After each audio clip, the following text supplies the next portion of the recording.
This program is brought to you by Newsworks in cooperation with Eau Claire County. This program is simulcast on WRFP-LP 101.9. I call to order this regular meeting of the County Board of Supervisors on this Tuesday, July the 17th. Supervisors, please rise for honoring the flag and a moment of reflection by Supervisor McKinney. I pledge allegiance to the flag of the United States of America and to the republic for which it stands, one nation, under God, indivisible, with liberty and justice for all. I'd be pleased to share this evening thinking about Greg Moore and where he might be at this moment in time as he begins his journey on the Appalachian Trail. We hold him in our thoughts and our prayers for a delightful and exciting journey. And also, as we are about the business of our community, our county this evening, I would ask that we all hold in mind those people we represent and that we hold them in our thoughts as we make decisions that impact those who we serve. Thank you. Thank you, Supervisor McKinney. Supervisors, please take your keypads in hand and indicate your presence.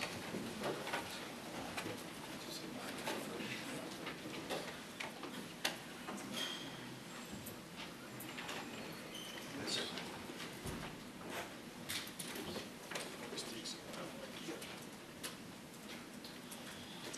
Momentary glitch here. There we go. Supervisor Gomez, okay. Thank you. We have 29 supervisors present. Thank you very much. Next item on our agenda is the approval of the Journal of Proceedings. Is there a motion? Motion by Supervisor Beckfield. Is there a second?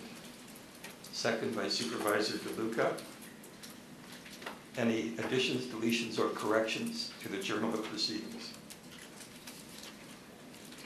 All those in favor of approving the Journal of Proceedings indicate by saying aye. Aye. Those opposed by nay. It is unanimous. Thank you very much. The next item on our agenda is public comment. We have 6 persons signed up to present. First presenter, I will call you up by twos, so we have the second person prepared to come forward. The first speaker is Kathy Clark. The second will be Dave Hall.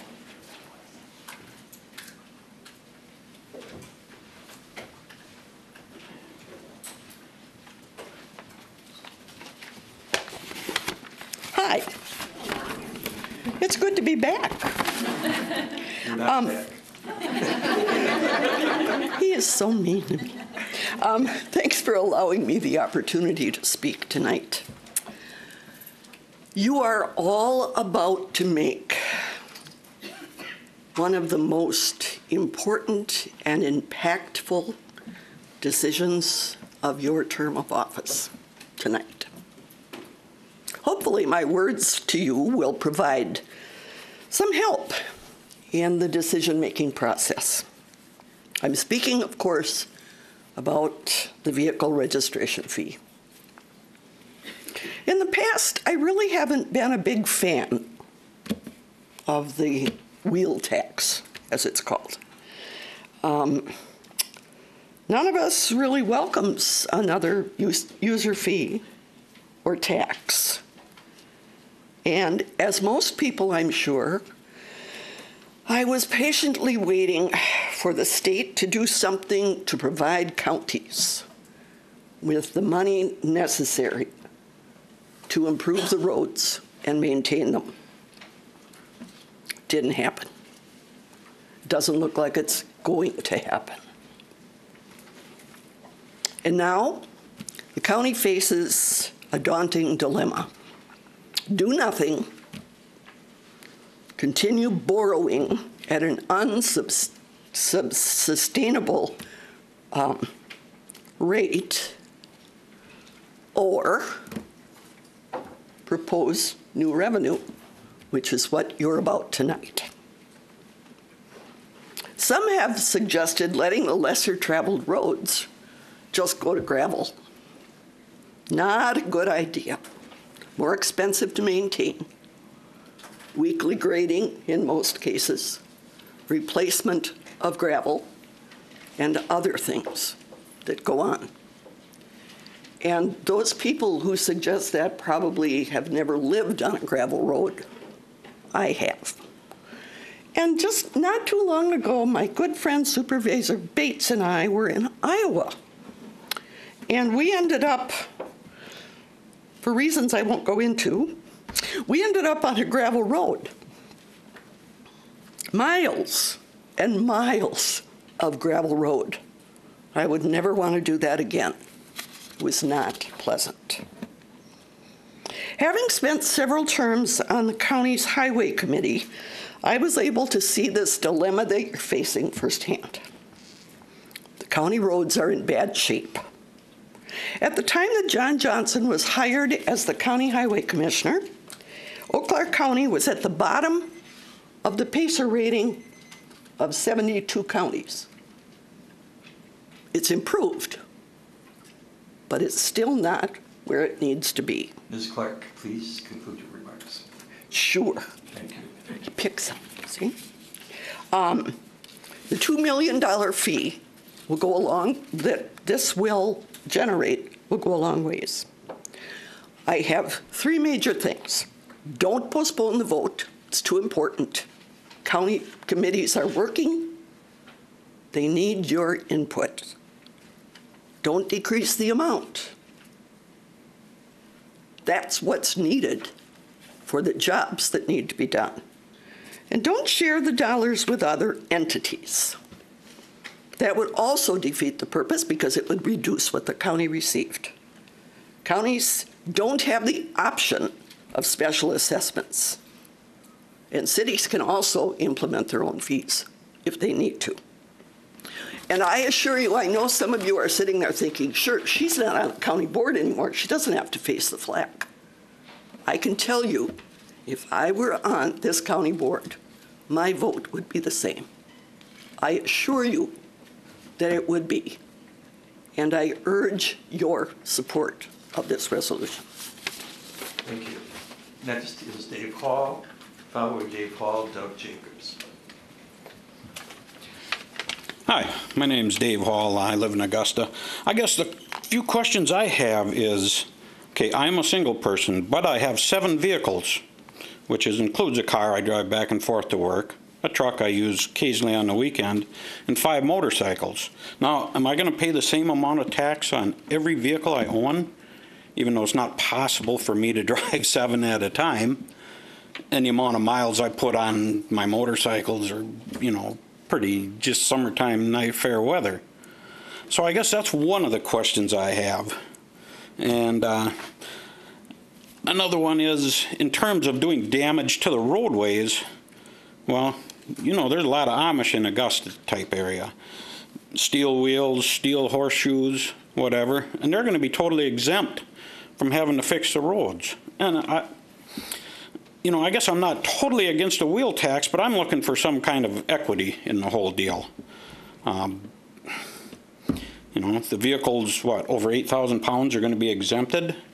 I thought I heard that. County Trunk M in Augusta, where they were running dump trucks back and forth to High Crush, just got tore up this spring.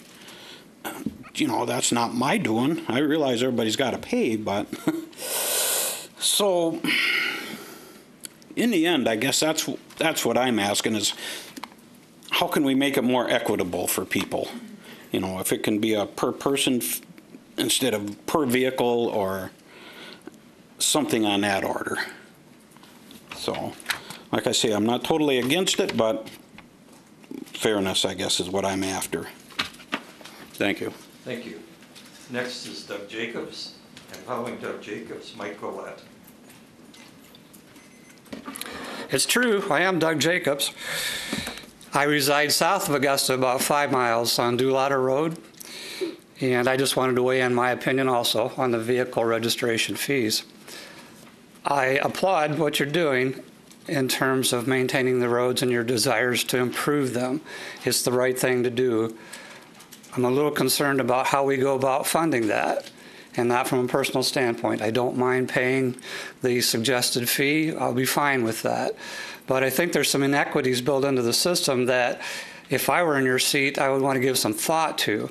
And I can just give you examples I'm familiar with. My son and his wife live in Augusta.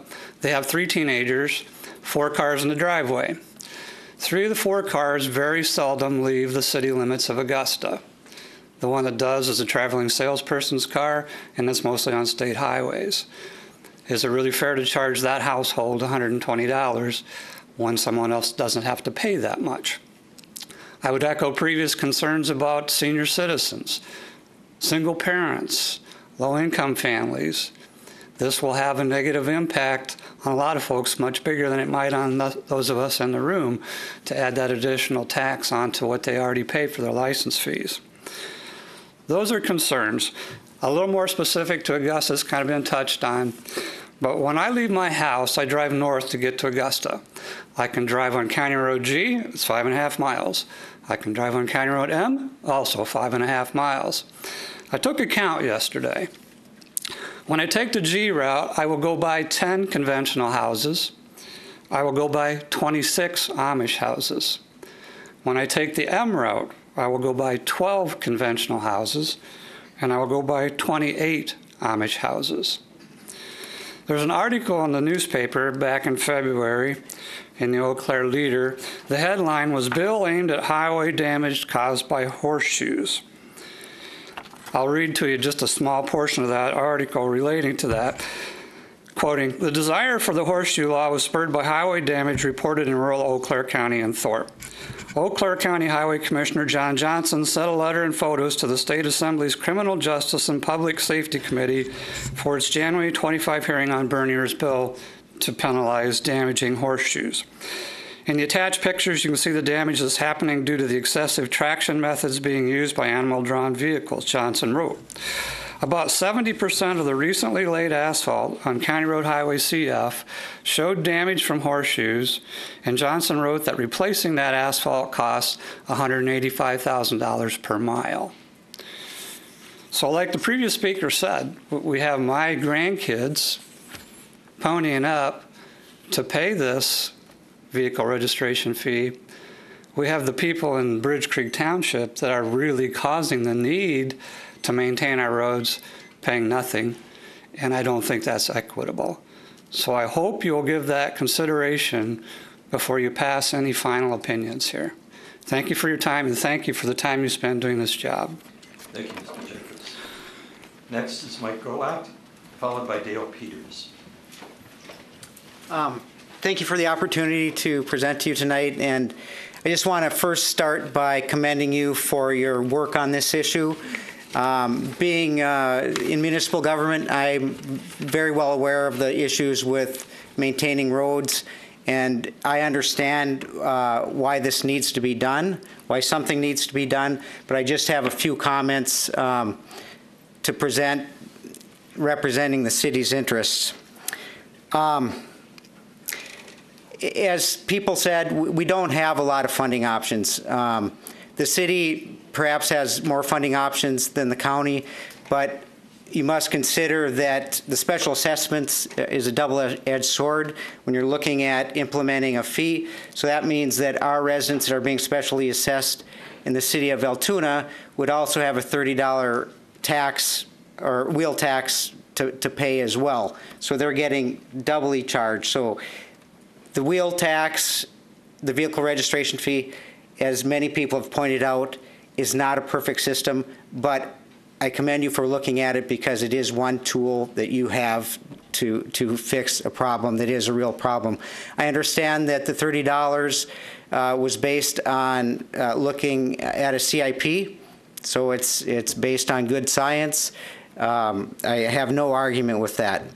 The issue that I really have is that this county, the jurisdictions within this county, have a rich history of working together to solve problems. And your problem is shared by both the city of Altoona and all the other municipalities within Eau Claire County. And I think we have an opportunity for all of our citizens most of which reside within the city boundaries, within the county, to work together to try to implement something that works better for all of us. As I wrote in my letter, and I hope all of you have got that, $30 is the, my understanding, Milwaukee County is the only other county in the state with a $30 fee. So I think that effectively may preempt the city of Altoona, if we wish, for giving fair consideration to a wheel tax in Altoona. And I'm not speaking for the city council in Altoona, because I don't know if they would do that or not. But I think they should have the opportunity to do that, to address our own problems if they wish. Also in the letter, 7% of the wheel taxes collected would come from vehicles registered in Altoona. Close to 70% would come from the city of Eau Claire. So perhaps their argument is the same but carries more weight than the one I'm presenting. Also, and I'll wrap this up very quickly, we're borrowing at the rate of about $1.5 million a year also to address our roads issues. There's really no end in sight to that. Our bond counsel has told us that we have to lower that to $1 million to keep our taxes level, which council would like to do. So we would like at least to have an opportunity to give fair consideration. And again, thank you, and thank you for your courage to take up this issue. It's an important one, and I just hope you give fair consideration to all the testimony tonight. Thank you. Thank you, Mr. Golub. Next is Dale Peters. Good evening, members of the board, the chair, and members of the county staff. My name is Dale Peters, and I'm the city manager for the city of Eau Claire, and I want to thank you for the opportunity to be able to speak to you tonight about the proposed vehicle registration fee. But before I comment specifically on the fee, I'd like to reflect on the excellent and important working relationship that exists between the city and the county, not only at the staff level, but also at the elected level. In fact, in just a few weeks, the city council is going to be using these very chambers while we're going through our remodeling. We share employees, we share technology, we share facilities, we share a health department and a 911 center. We've even together, the city and the county and the city of Altoona, worked together on a creative economy summit. We all share a commitment to a thriving region where people, both rural and urban, want to live, work, and play. And I think that that's a really important context because, as Mike said and others, we have a long history of setting an example of how local governments can work together to solve problems. And we have before us now another opportunity to set that example as local leaders to solve a local problem. I was talking earlier with one of your members, and I agree, it takes courage, and I want to thank you for that courage. You're having the courage to have this discussion on the important topic of transportation infrastructure, repair, replacement, and most importantly, funding. It's an important topic. It's a topic that all transportation and infrastructure is needed for how we go about our work, our play, where we buy our groceries, and how we get to our medical appointments. Unfortunately, we're having this discussion tonight because the state of Wisconsin has failed us. They've failed to properly address and thereby force this issue upon local governments. We either have to let our streets fail or we resort to debt at our local road repairs and our bridge replacements. The city of Eau Claire borrows between $5 and $6 million a year. In the last 10 years, we have incurred $62 million of debt for our roads and $4.6 million for our bridges. And this is just to keep up with the demands of our aging infrastructure. This is not efficient, nor is it a long-term sustainable way to maintain repairs and replacement of our important transportation infrastructure. Like you, the city has hundreds of miles of road and 101 miles which serve as collector streets and arterial streets, the very streets that each and every one of you used to come here to this meeting tonight. If passed, the proposed city resident would pay 68 to 72% of all of the repairs that are taking place outside of the city limits and 100% of all the repairs that take place in the city limits. To put this another way, the county resident outside the city would pay only 30% for all the improvements outside of the city limits and only 1% for the improvements of the infrastructure that they enjoy within the city. I think it's important that we all must be stewards to ensure that we have a local, entire perspective of the regional infrastructure. You know, the patient that's in an ambulance, which, by the way, is a cooperative arrangement from a regional process, they don't really care when they get on double I to F to State Street to Hamilton to Stein on their way to the hospital. They just want a functional road system. And roads go both ways. The city residents go out to the rural areas, and our friends and neighbors in the rural areas come to the city for their goods and services. The funding of a transportation network should be collected and used in a manner that is fair and equitable for the entire region. We appreciate the county staff and the board's willingness to address this important issue and this challenging topic of transportation funding. Our ask, if there's going to be a vehicle registration fee in Eau Claire County, please use these fees in a manner that benefit the entire urban and rural transportation network, as we all share the same challenges in meeting the transportation needs of our residents in a fiscally responsible manner. It's our sincere hope that the county board will be open to these discussions and provide Administrator Schaaf with some direction on how to proceed. Thank you very much for your time, and thank you for your service, and thank you for your taking up this important topic. Thank you, Mr. Peters. Next is Kate Beaton.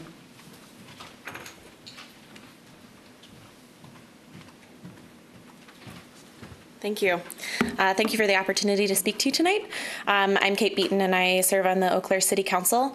Myself and Andrew Worthman brought forward the resolution to request that you consider conversations with the city about a partnership on the vehicle registration fee. First, I wanted to send my regards from Andrew Worthman. He's traveling for work and wasn't able to be here, but he is here in spirit. I also wanted to recognize that we all are struggling with funding for our roads in the county and in the city. City of Eau Claire, certainly the City of Altoona and other municipalities in our region. I want to recognize that shared revenue from the state has decreased for all of us. And so this ask that we've made of you is difficult. I realize that. And I also want to kind of reemphasize, I also believe that the state, in that way, the state has failed us. And so I want to preface by saying I know this is challenging as is, and our resolution made it more challenging, but I really appreciate you considering it tonight. I saw this resolution as an opportunity to advocate for my constituents as a city council member. We heard the statistics from Mr. Peters that a lot of the roads in the county of Eau Claire are city roads. The roads in the county as a whole are contained within the city of Eau Claire. And so I wanted to take this opportunity to advocate for my constituents and make sure that we're doing this in the most equitable way. I see this as an opportunity, a really good opportunity for us to continue that good relationship between the county and the city that Mr. Peters had referenced, and give this an opportunity, give all of us an opportunity to step back and see what the best way to do this is. I'm not exactly sure what that looks like, but I think that stepping back and having those conversations and continuing that culture of good relationship and strong communication between the city and the county is a good idea. I really want to, if this decision can't be made today, I realize it's a big one. I encourage you to consider postponement and sitting down with the city of Eau Claire and potentially other cities in the county to talk about what that might look like and how to serve all of our constituents best. I do think that this decision should be going before shared services, a committee that is specifically designed for this reason, for communications between the city and the county. So with that, I again wanted to say thank you for letting me advocate for this, advocate for my constituents, and speak before you today. Good luck with your decision. Thank you, Ms. B. Is there anyone else who wishes to address the county board? Anyone else? Anyone else? Oh, I'm sorry. Please come forward and identify yourself.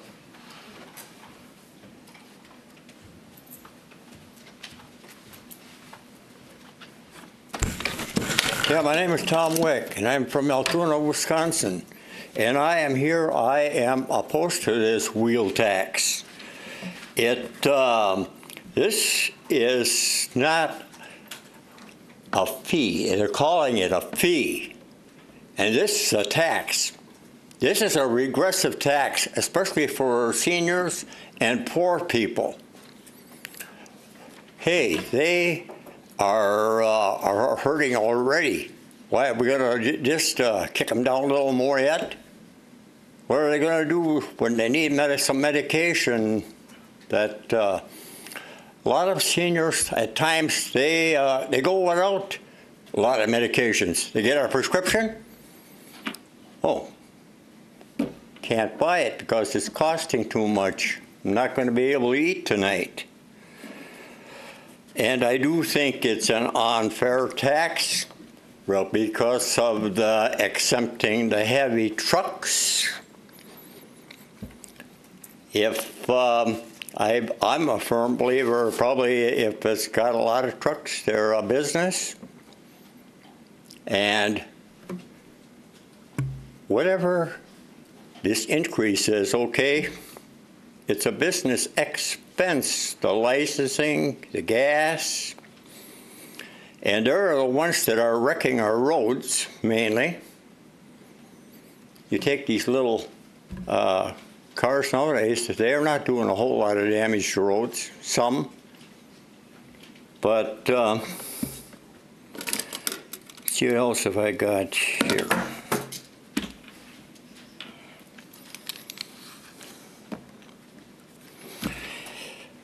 And I guess I would suggest to the county supervisors that, talk to your legislators and ask for more funding, put some pressure on them. Try and get some more funding for the roads. And I don't know what type of pressure you guys put on them, but I would say, sure, there is a need for more road funding. I'm sure of that. But I will just wrap it up and say that I am strongly against this wheel tax. Thank you very much. Thank you. Is there anyone else who wishes to address the board? Anyone else? Anyone else? This concludes our public comment period. The next item on our agenda is reports to the county board, beginning with oral reports. First is from our county administrator, Captain Shaw. Thank you and good evening. The first item is earlier this week you actually received an email with some instructions on how to read the budget forms that you will be looking at in the coming months as you discuss the 2019 budget with departments. I would like to offer to all of you that if at any point in time you have any questions that you would like to run by either Norb Kirk, who is our new finance director, he's here this evening, or myself, if there's anything that we can do in helping you understand those documents, we would be happy to do so, and I wanted to make you aware of that. The second item is just a very brief presentation on the vehicle registration fee. Highway Commissioner John Johnson is going to join me. We will not belabor the point as we have had the pending legislation page available to you so that you could look at the data. And this is just a cursory overview. And I need to attach this.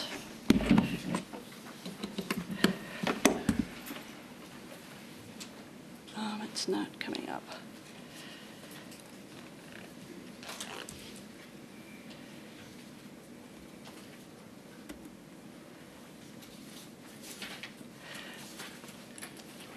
It's not. Start on that, and I can work on that. That'd be fine. Oh, there we go. Okay, thank you.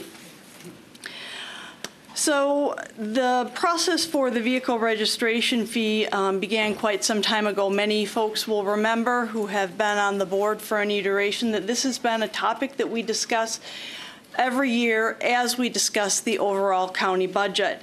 Highway Committee actually takes this topic up and has looked at it from a number of different angles and has identified it as a potential for remediating some of the intensive use of borrowing that the county has done.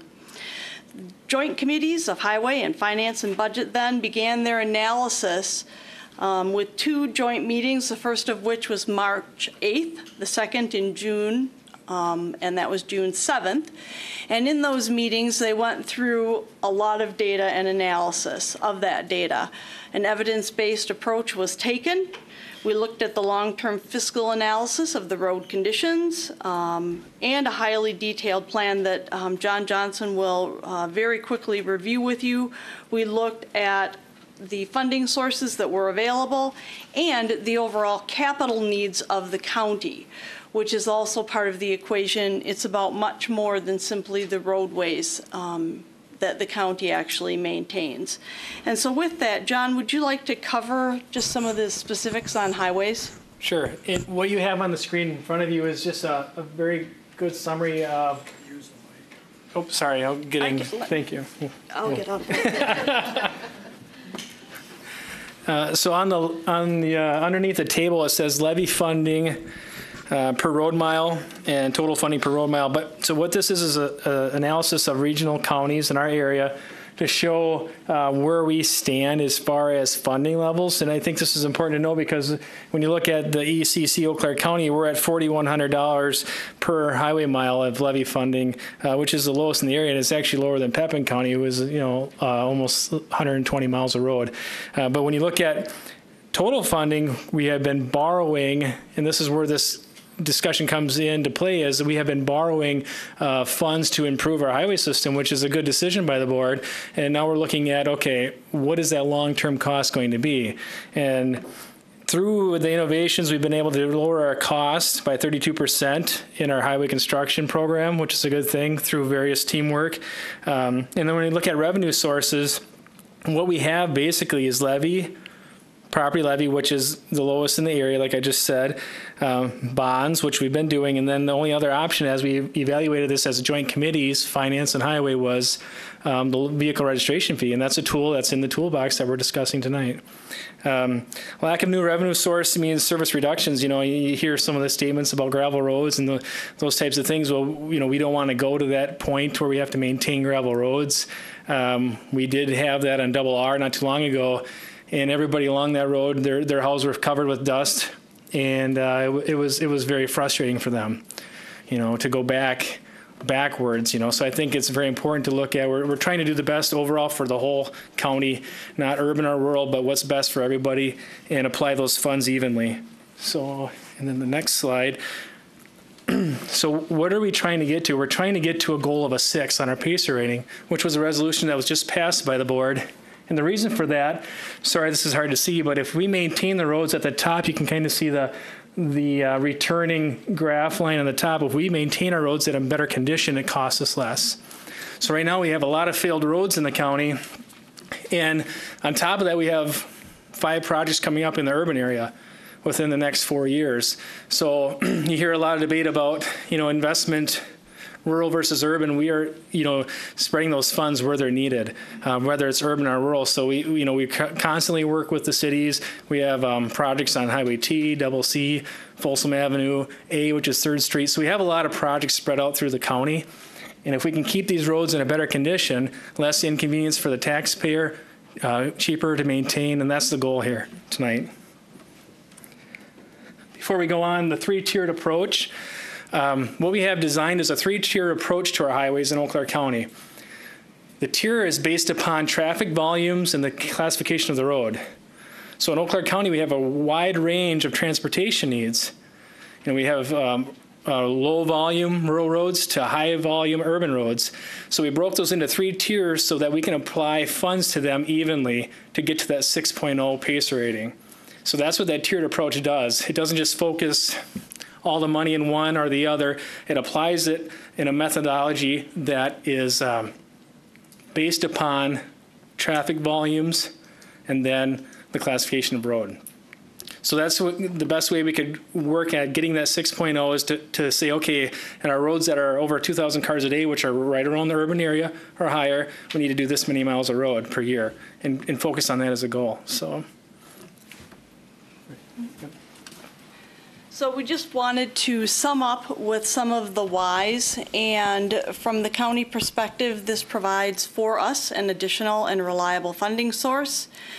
The consensus was that it benefits all the residents and visitors of Eau Claire County. When you look at the roadway as a connector system and its ability to be the roadways that folks use, Eau Claire is a net importer of workers. We bring folks in from surrounding areas to work in this area, as well as the agricultural industry and the impact, the economic impact that that has. That's a $1.12 billion industry in Eau Claire County, and I think one that's often overlooked. And so just bringing that to the forefront once again. And from a county perspective, it is the only additional revenue option available for the county board to actually adopt. And we've talked about the problems with the reliance on debt. And similar to what some of our peers have indicated, we saw a 16% increase just in our debt repayments from 2017 to 2018.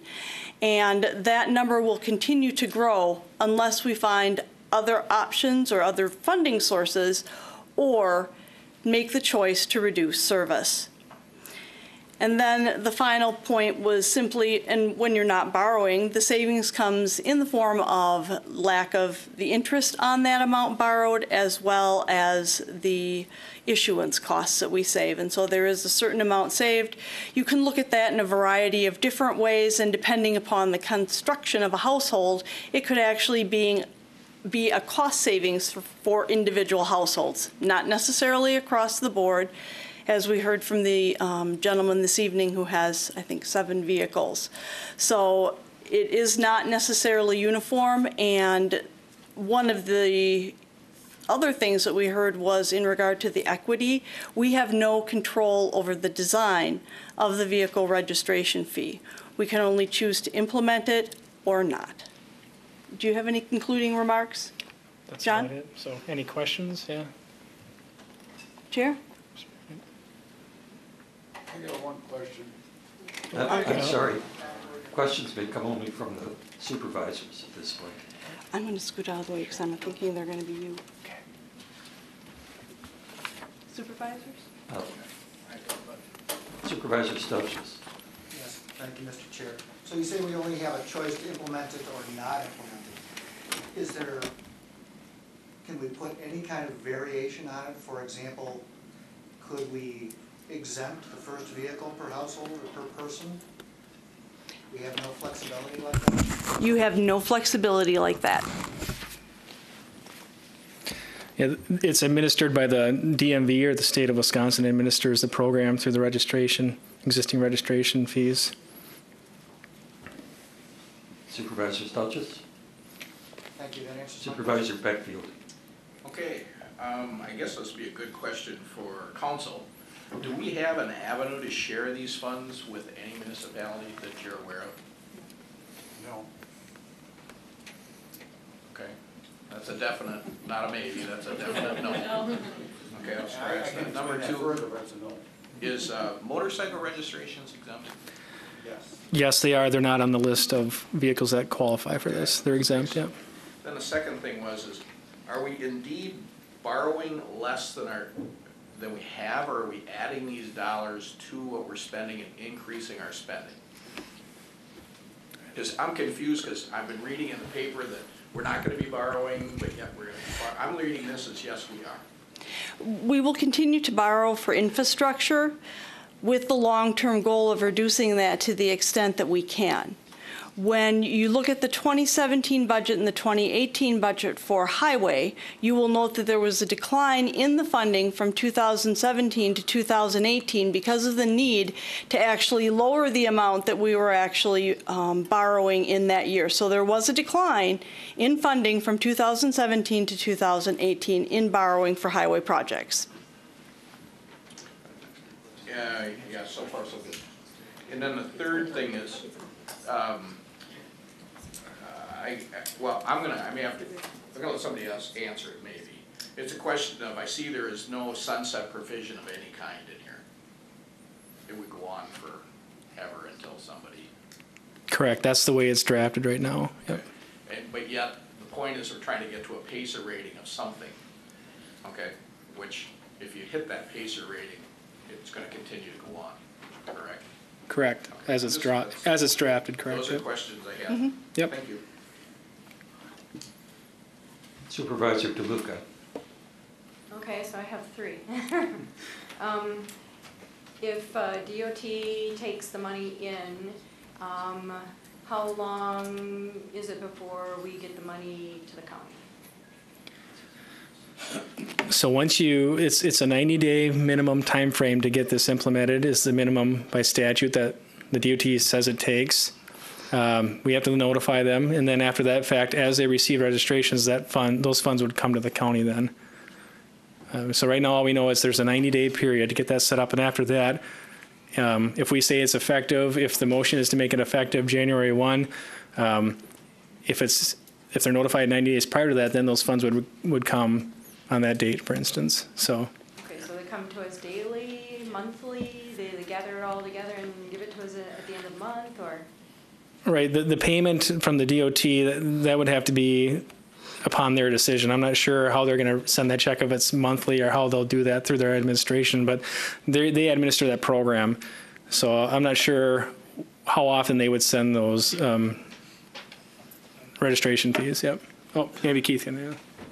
Yeah, under the Wisconsin Administrative Code, the DOT shall pay municipal or county vehicle registration fees during any month to the municipality or county, not no later than 30 days after the end of the month. Okay. So if they be in January, you get them by the end of February. That's my understanding. Okay, so I forgot my third question, so I'll only ask two. I didn't write my third one down. Okay, so we taking the money for the wheel tax.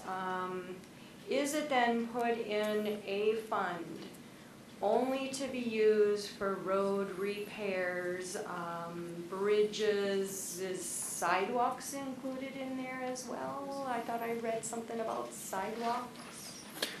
The funds are dedicated to the transportation, the highway department. So they would go into account and designated towards highway improvements and maintenance. So if we have an urban area where we're improving a highway, typically in the urban area, the city's responsible for anything outside the main travel lane, so they incur those costs for sidewalks. So in regards to the county, we typically don't have sidewalks. There may be a different type of multi-use paths or something down the road, and down the line, sorry. And that's where that could be used. So any transportation funded project, yep. Okay, so let's say somewhere along the way we don't have enough money for something, we can't roll those funds over in somewhere else in the county and use them other ways? Right? No, we can't. Good, okay, thank you. Supervisor Stelzis. Thank you again. Prompted two more questions. The first one, going back to Supervisor Beckfield's question, I'm not sure I'm still clear on that, which is a pretty pivotal question. So maybe if we use an example, you could help me understand. If I look at the 2018 budget, looks like highway within the capital requests had something in the order of $9 million of capital requests in the 2018 budget. And of that, it looks like maybe $7.5 million of that was funded by bonds. Is that about the right ballpark? It doesn't No. sound like the right No. numbers. Give me approximately how much did we bond for highway capital last year? Just give me a round number. 6 million? Four? No, 4. The final, Thank if I you. may, was $4,700,000. Okay. It was down $1,800,000 from what the request was. So the request was $6,500,000, and we reduced it Okay, so we borrowed 4.7 last year for highway. for highway, yes. Okay, so let's assume we pass this wheel tax and we get 2.3. How much would you expect to a bond for next year? 3 million. So 4.7, it would be reduced partially, but not by the full 2.3. the goal is the funding goal that we discussed through all of the data is to invest $6.2 million annually to get to the PACER rating of a 6.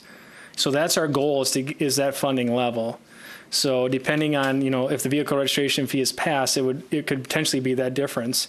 Now, that's, an example of right now current dollars, but, asphalt prices change, things change, so it's obviously not in concrete, all but. things being equal. Right. If we bonded 4.7 this year, we passed the wheel tax, our bonding will go down by not 2.3, but by how much?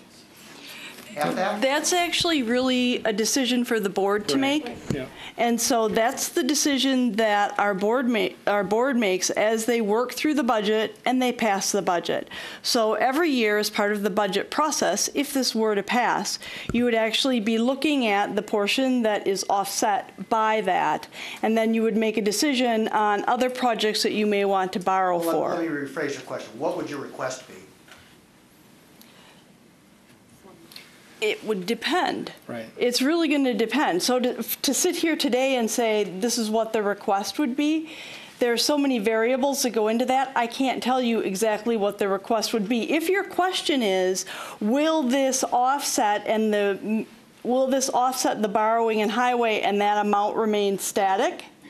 To the extent that we can do that, we will definitely attempt to do that, because if you look back at what the overall desire of this board is through the strategic planning process, it is to find mechanisms to reduce the reliance on bonding as a means of maintaining its infrastructure. Okay, so if we pass this today, how much we bond is still an undecided question that will have to be resolved at budget time. That is correct. However, if I was going to talk to constituents, and obviously we've all heard a lot about this, it would be reasonable to say that it's reasonable to think that the bonding will go down somewhat. Is that reasonable? I would agree with that. Okay, thank you. Second question.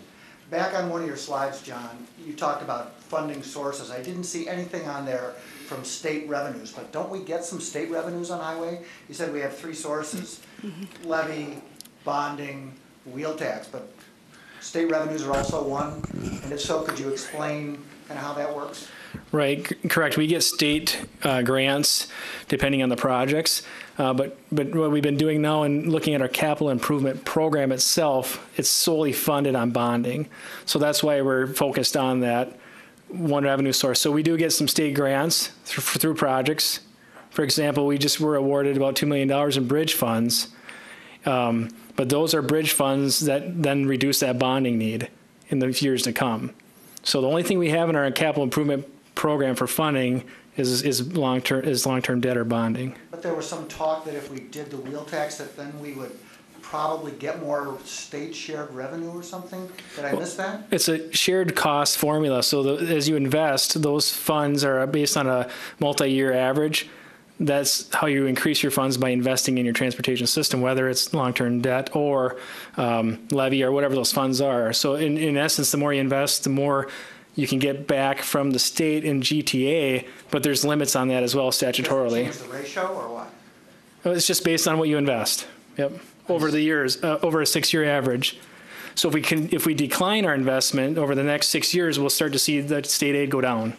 I see, excuse me, I see that the Chair of Budget and Finance has a comment, and then we'll go to Supervisor Knight.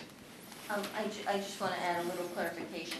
There is state funding that comes in for the machinery fund. There's other state funding for when the highway department repairs state roads, but that's designated funding. It's not something that is necessarily going into road improvement. So the bonding has all been for road improvement, or otherwise put, our road improvement is all done by bonding. Correct. The summer and winter maintenance are done through a combination of funding sources, which would include state funding, about $1.6 million off the levy, the landfill funding, so it's a variety of things. That's only the maintenance piece of it. So improvements have been bonded for. Okay. Is that fair? Yep, correct. Thank you. Supervisor Chilson, Did you have a comment? I did actually. I kind of wanted to address Supervisor Stelgis's question. If you don't mind, I would think I could possibly shed some light on it. In response to your direct question, so at our joint highway and budget and finance meeting, which I'm part of both committees, the idea behind the wheel tax is that it would raise $2.3 million based on $30 fee times approximately 79,000 vehicles registered in the county. So it's $2.3 million. We're currently operating on a construction bridge replacement budget of about $4.9 million, give or take. That's made up of levy and borrowing. Our highway committee has studied this, and with staff's input, to get to a PACER rating of 6, we feel that the amount needed annually in that bridge road construction budget is $6.25 million.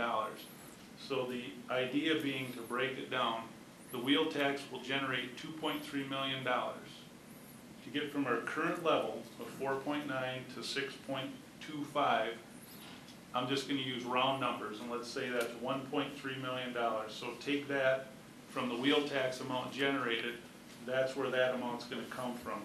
The other remaining money will go towards a reduction in borrowing if, at budget time, the county board, the administrator brings forth a budget that suggests that part of the highway department should be $6.25 million, and we all agree to that that's the level we're going to set. If those are the numbers we all agree to, then the reduction in borrowing because of the wheel tax will be $900,000 to $1 million, give or take, in bonding reduction. And the other amount to increase the budget will be from the additional revenue generated from the wheel tax, if that helps. This is good, thank you. Yes, it does. This is just a reminder to all the supervisors. We're not doing the discussion of the motion at this point. This is informational in response to the report. So I'm going to ask that you confine your comments to questions regarding the report. The next speaker is Supervisor Knight. Yeah, Supervisor Chilson may have mostly answered my question. Going forward, I realize we're playing catch up a little bit now to try to get up to that PACER rating, but I was just looking for sort of a general ballpark figure of what we spend, or will spend annually on roads maintenance, and what percentage of that the wheel tax would be. Right. So the goal is $6.25 million annually for our improvement program. So that's for the road improvement program, which is bridges and road construction. And so that's what we want to have. So then at the $30 registration fee, that's the $2.3 million. So, you know, we're almost to, 40% or so. You know, it's not quite 50%, you know, but it's about 40% of that cost, yeah. And going forward, once we reach the hallowed 6 average on the PACER scale, are we going to cut back a little bit, or will it still require about $6.2 million for taking care of the roads and bridges? Yeah, so the goal is once we improve our highway pavements, they do cost less to maintain. So if we went through the analysis when we forecasted that out, we looked at a level of maintaining our highway system. If it were now was $4.9 million, we would be able to drop that down to about $3.8 million if we could get our highways in better condition and use a less expensive improvement method on them. So, you know, that is the goal, to reduce the operational need there in the years to come if we can get our highways in to that 6.0 rating. So, yep. Supervisor Bates. Thank you, Mr. Chair. My questions have been mostly answered. However, I did want to make one comment, and that is that in regard to this going on forever, the idea that the tax would be there forever, there's nothing that keeps us from saying, should the state in its wisdom decide to give us more money, that we couldn't reduce this particular need. Thank you. Supervisor Anderson. The question I had was on, as I understand it, we can enact the registration fee, and we can't have like a nuanced fee for that. The question is, has that historically been the case, or is that a recent change? The statutes are pretty clear on how that's administered, so that's how it's always been in place. Recently, municipalities and counties haven't utilized this tool until recently, though, to answer the question there. Yep. And the only thing I can add, and I can't tell you exactly, the first, this first came into being in 1971, and has been amended a number of times. The last time shows in 1999, and you know, I don't know what changed each time, but so the original ability of a municipality or county to levy that has been in place since 1971, at least the first law. Thank you. Supervisor McKinney. Just wanted clarity on something you said, if I heard it right, that this wheel tax or fee can only be used for county roads legally, right? Right, it would be county funding for highways. Yep. Okay, thank you. So it can't go to any other account within the county, It right? can't go to city. Correct. It's generated for the county only. Thank you. I see no other questions. Thank you for your report.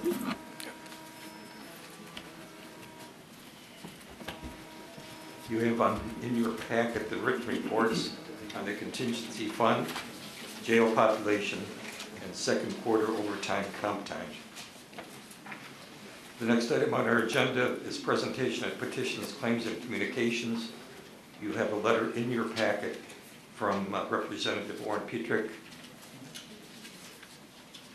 for your greater edification. The next item on our agenda is first reading of ordinances by committees. Oh, excuse me, Supervisor Miller. Thank you, Mr. Chair. I just wanted to very quickly point out, if all of you haven't noticed, the 10th anniversary celebration of the ADRC has been going on this month. The staff have been phenomenal. The outreach coordinator has been reaching out.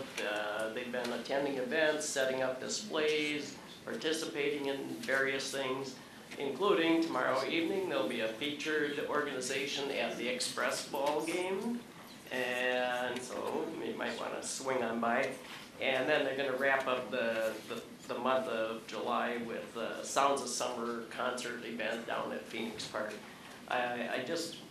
It's been 10 years already from when this whole collaboration started and came an ADRC, and they continue to do such a phenomenal job. I don't know how many of you had a chance to stop in their office earlier this evening before the board meeting, but I would encourage all of you to send your kudos to the staff as often as you can.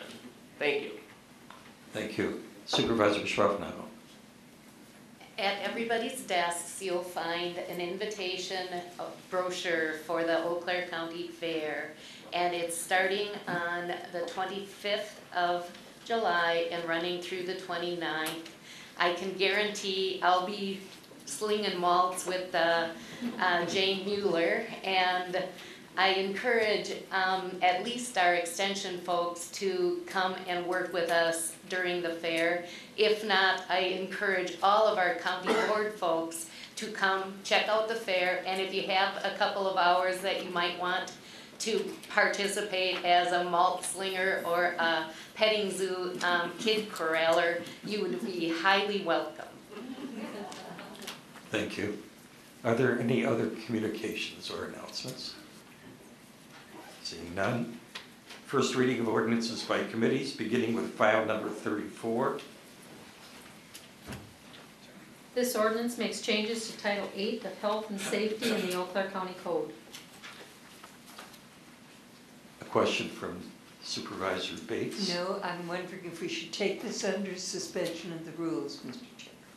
Was that a motion or was that a wondering? Yes, please. Yes.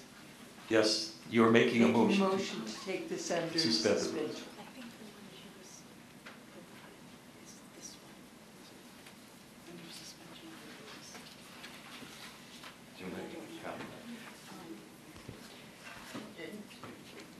I may, Supervisor Bates, Yes. I'm wondering if the one that you're referring to would be item number 9, which is the strategic plan adoption, which is listed under first reading of ordinances and resolutions by members, if that's the one you actually intended. I misspoke, thank you. Well, since it wasn't seconded, it dies. So this file will be referred to the Committee on Administration. Next file is number 12. To amend section 20.02.008C of the code, general shoreland standards, and to amend section 20.07.002C of the code, activities allowed within a vegetative buffer zone. To amend section 20.15, appendix A of the code, mitigation schedule, and to amend section 20.15, appendix A of the code, detailed explanations of mitigation items. This file also will come before us in the meeting of August 21st. File number 37. This ordinance makes changes to the section 12 of the Eau Claire County Code regarding transportation and public works regarding the airport. This item also will go to our next meeting on August 21st.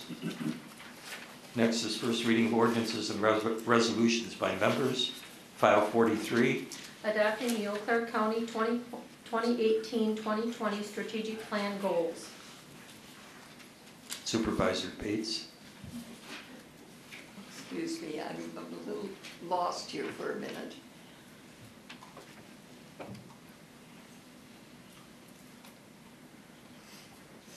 I believe that Oh, all right. This you want to take under suspension of the rules? no, this is you want to No, take. thank you. Mr. Chair, I make the Supervisor motion Bates, that are we you take moving this that we under- suspend the rules? I make the motion that we take this under suspension of the rules. Thank you. Is there a second? Second by Supervisor Chilson. Okay. A motion to suspend the rules is not debatable, but it does require a 2/3 majority. So supervisors, please take your keypads and vote. You are voting to or not to take this under suspension of rules.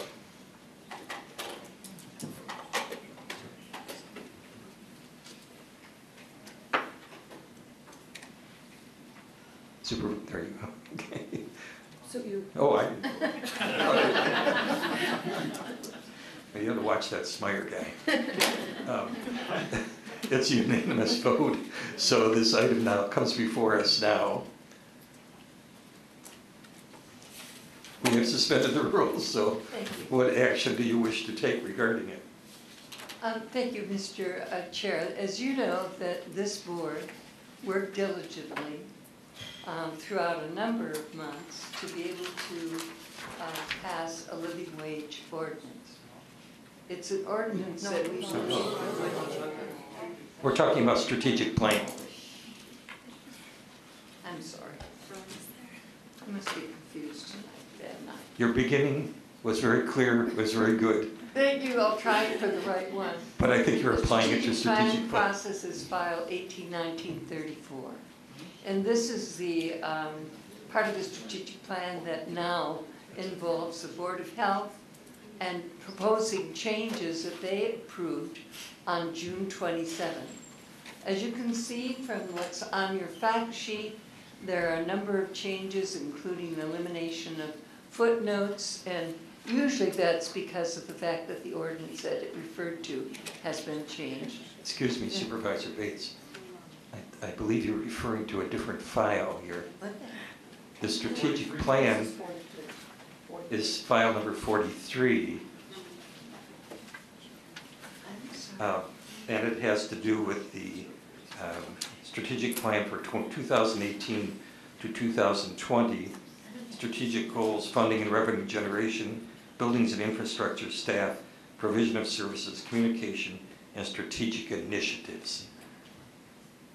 Sorry, I'm not prepared to do that, so perhaps someone else could. Now, we're still under suspension of the rules and we can entertain a motion. Supervisor Leary. Thank you, Mr. Chair. I would like to move that we consider this evening under suspension. I think this body spent a wonderful evening and we had some insightful comments and we have a good plan. So I would entertain that we consider this evening. We are under suspension of Oh, rules. sorry. I was assuming that you were making a motion to approve the strategic plan. Yes, sorry about that. I am doing so, and I would strongly support this plan. This body sat, and we came up with a really good plan that I think will serve us well and our citizens well, so I would encourage your support. Thank you. We have a motion to approve the strategic plan. Is there a second? A second from Supervisor Pagonis. We have a motion and a second. Is there any further discussion of the strategic plan?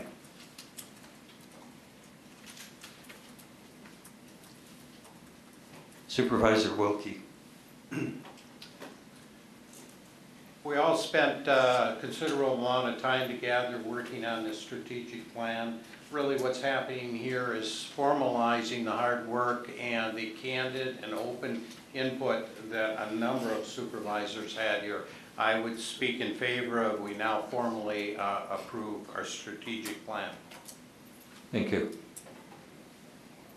I see no other indications of a wish to speak to this motion. Supervisors, please take your keypads in hand and vote. You are voting on the strategic plan.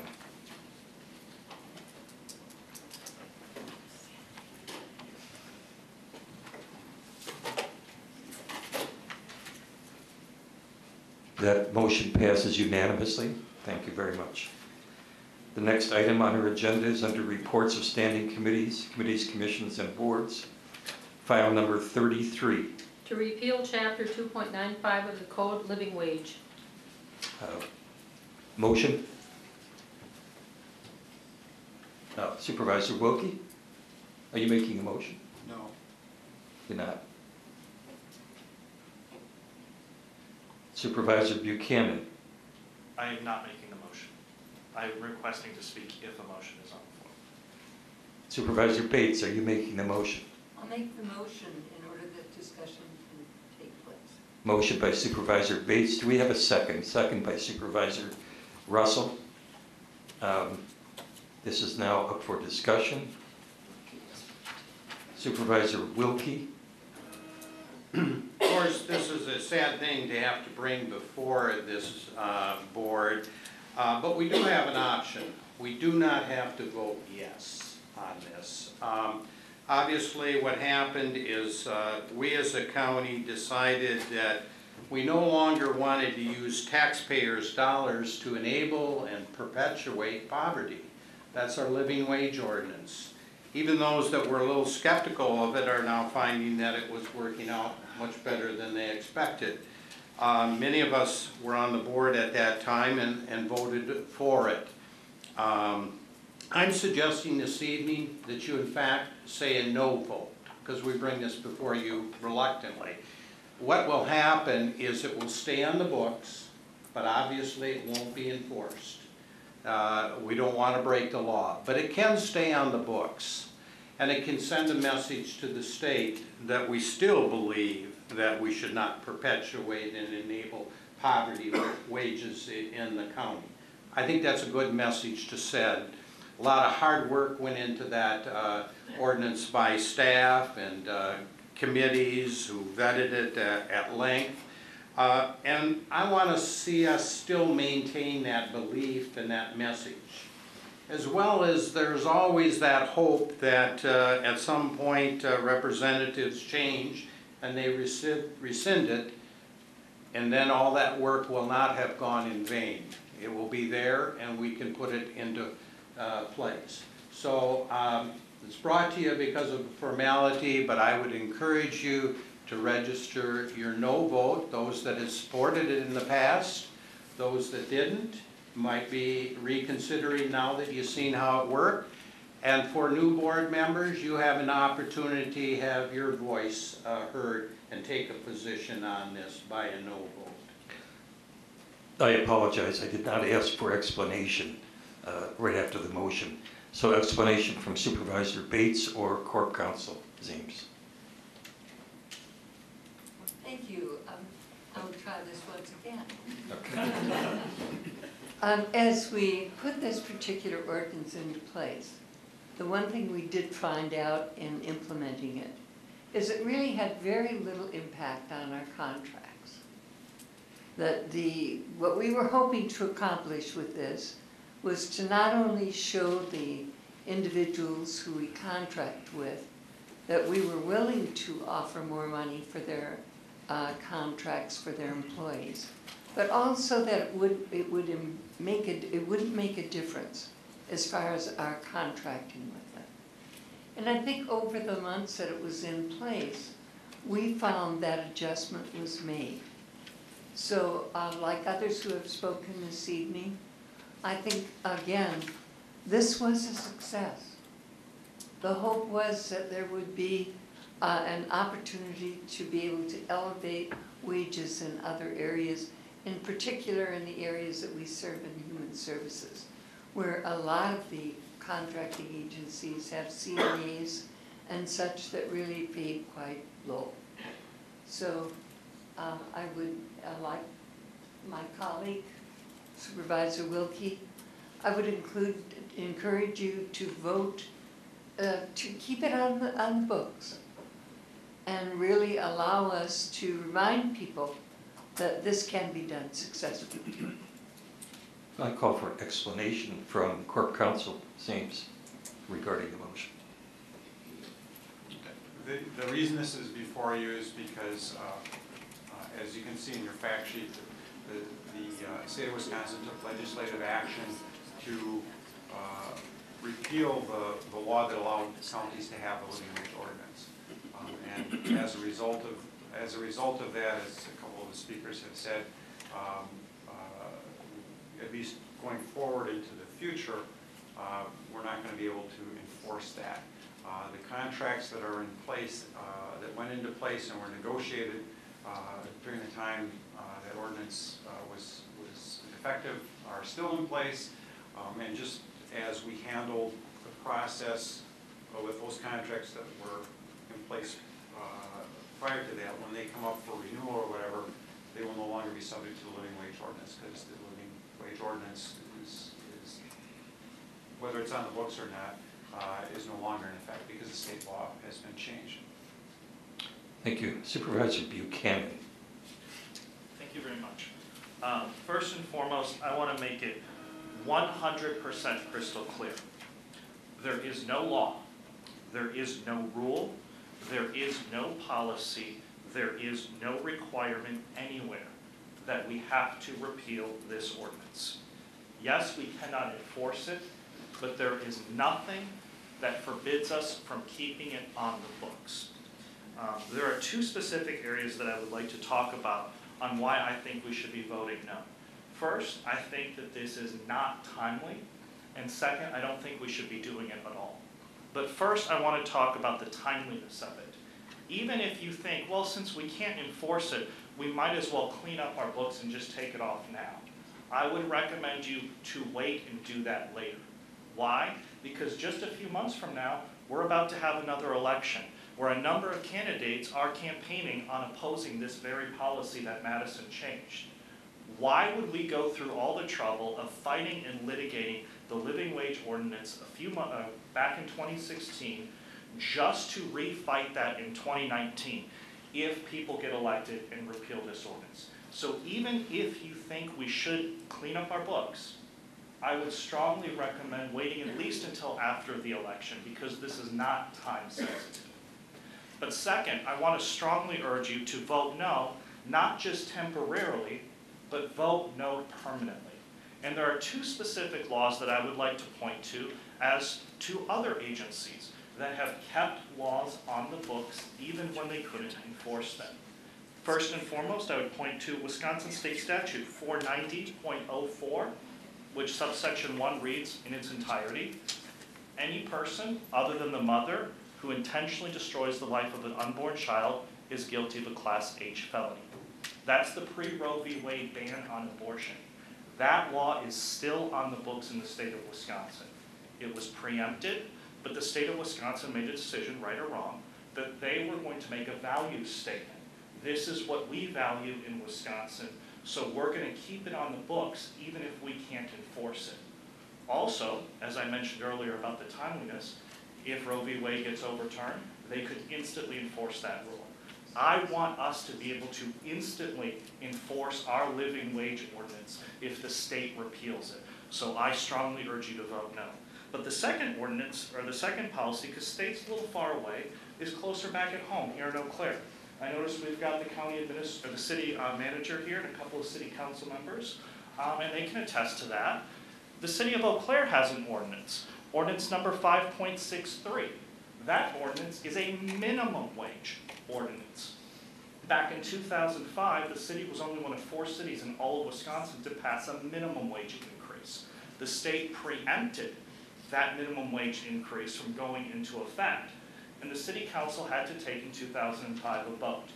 Do we clean up our books since we can't enforce it? Or do we leave it on the books in order to hold out that this is our value and this is what we believe in? And even one member of the city council who opposed the minimum wage in the first place voted yes to keep it on the books because he was upset about the state agency taking away local control. And so his no vote was a value statement saying they reject the state's attack on local control.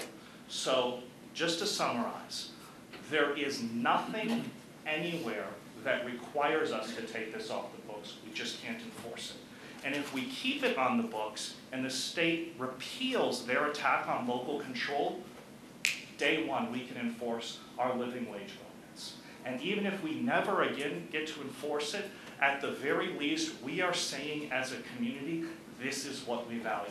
So I strongly urge you to please vote no. Thank you. Thank you. Supervisor Pagonis. Thank you, Mr. Chair. I just wanted to address Supervisor Bates' comments about it making little difference to the city, to the county rather. In the end, that's true. But it was not without a considerable panic and just a great deal of concern regarding the county's nutrition program. We have flat amount of revenue that we get from the federal government to implement a nutrition program, and the living wage ordinance threatened to completely upend it. And so several of us who were concerned about it, I'm on the nutrition subcommittee, we were very, very worried about how this was going to play out. Fortunately, the creative employees of Eau Claire County were able to do a workaround. We're able to lease a kitchen. We're able to, as part of that lease, to be able to include a van. We have hundreds of volunteer drivers, and in the process, 3 cooks have been hired. But there was a period of time in which there was a lot of concern and a lot of consternation. So we could say in retrospect, oh, it made little difference, but in actuality, it caused a huge panic and could have been a disaster. That's all. Supervisor Stelches. Thank you, Mr. Chair. This is more of a question perhaps for Corp Counsel. The state legislation that was passed, well, that precludes enforcing a minimum or living wage. Is there anything in there that would preclude us from creating a set of long-term contract evaluation criteria, so when we send out RFPs for proposals and we establish evaluation criteria, could the wage level that people pay their employees be one of the evaluation criteria? Is there anything in the statute that would preclude that from happening? Well, it depends on whether the wage levels that are included in there really are a minimum or living wage, and I would just say, if it looks like a living wage and you just try to dress it up as something else, it still would be a living wage. Having said that, as part of a process for awarding an RFP, there's the current county code provision is the lowest responsible bidder. And the question is, what's a responsible bidder? A responsible bidder has to meet certain qualifications or criteria. It depends on what might be required. But I think you have to be very careful about saying, well, we can't have a living wage, but we're gonna just go around the end here, and we're gonna still have a living wage, because if you wanna answer RFP, and if you wanna be able to be considered, you have to have one. That I don't believe you can do. Yeah, that's not what I was really driving at. I was driving, could that be one of the evaluation criteria on a weighted average? Again, it just depends on what it looks like. Personally, I would be very skeptical if all of a sudden we're starting to put wage requirements into our RFPs, because we haven't done that. That doesn't say, though, that someone couldn't, in response to an RFP, couldn't say, you have certain qualifications. Well, we have a plan to staff this in a different way, and we're going to use possibly people that have a higher qualification level, but we can do it for maybe an overall lower price because we can deliver a better service to you. In a situation like that, you potentially would get people who would be paid a higher wage, and they still could be the lowest responsible bidder. Excuse me, I think that we were wandering away from the agenda item. We're not relitigating this. So the motion is to rescind or not to rescind. So I will ask subsequent commenters to confine their comments to the agenda point at hand, to rescind or not to rescind. The next speaker is Supervisor Neiman.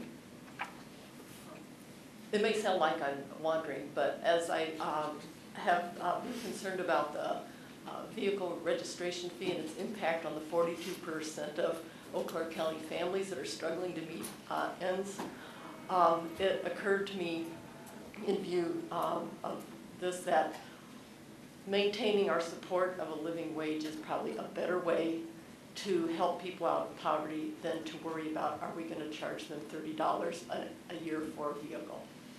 I encourage a no vote. Supervisor Chilson.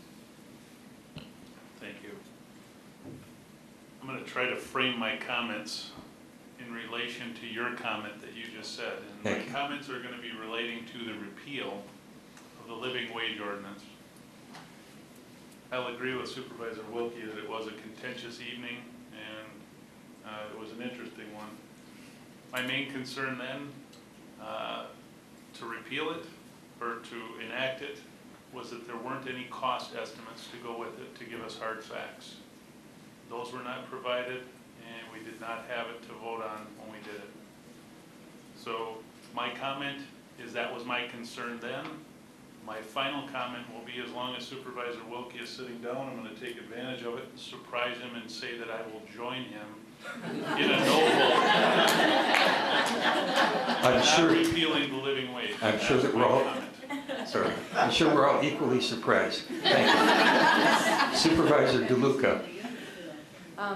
I guess I have a question for Corp Counsel.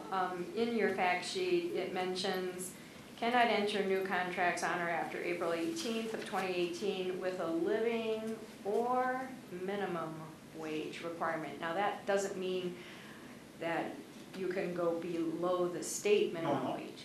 Okay, that's all I needed to know. Thank you. Thank you. I see no other indications of a wish to speak. Therefore, supervisors, please take your...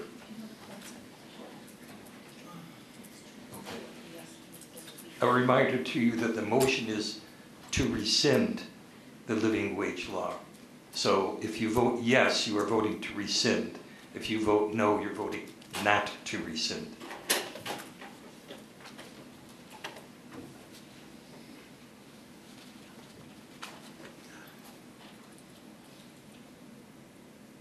That apparently is, I'm sorry, just the number. 28 no, 1 yes, therefore the motion fails. I meant to vote the other way, I'm sorry. We can change that vote. We can change it. Thank you. Moving right along, the next file is number 40, creating Chapter 4.110 of the Code, Annual County Vehicle Registration Fee. Motion? Motion from Supervisor Chilson, second Supervisor Beckfield. Comment and explanation, Supervisor Pagonis for the Committee on Finance and Budget. Thank you, sorry. Mr. Chair. Before I directly address the ordinance, I'm mindful that there are individuals in this body who are newly elected and have never gone through a budget process. So I just want a little bit of an explanation, because when Highway Commissioner Johnson was talking, he was using a lot of terms that I wondered whether they were being understood. So I'm going to just start with an explanation about where our money comes from. There's a variety of sources of revenue for the county. Most of the revenue, if it comes from, let's say, I was talking about the nutrition program, for example. That's federal dollars, and it's designated for nutrition. We have some state dollars that are designated for the machinery fund. CCS is funded through Medicare and Medicaid. All of that is designated dollars. So what we need is a pool of undesignated dollars so that we can do other things. And that is, number one, our property tax. So anytime you hear the word levy, that's the property tax. Excuse me, Supervisor Pagonis. Yep. Would you speak into your microphone, because I think we might not all be able to hear you. Okay. I think everyone can hear me. I'm pretty loud, but anyway, when you hear the term levy, that refers specifically to the property tax, that line item. Those dollars are undesignated. We can use them for whatever we wish to. So in 2018, our expectation is $32 million in property tax levy. The other undesignated funds, we get about $10 million in sales tax. So we charge 0.5% on sales tax. So that 42 million makes up the bulk of it. There's about another million or two, some revenue that comes in from the Register of Deeds, some that come in fees and fines. So we basically have about $43 million that we can work with that don't have anything tied to them. So now we get to expenditures. Of that $43 million, the Sheriff's Department and the 911 Center together are $13 million. The next biggest amount we spend is on debt service. We spend every year, well, I'm not going to say every year, this year we spend $9,600,000 just to service our county debt. After that, it's $8 million goes to human services. It's actually higher, it's about 8.5, and they are $1 million over. So we should really be thinking of them as about a $9.5 million department, even though they were budgeted 8.5. So all of the rest of the departments in the county have less than 10 million to divvy up. Facilities, the buildings that we're in, that they get 2 million. Information services, they get 2 million. The highway department gets almost 1.7 million.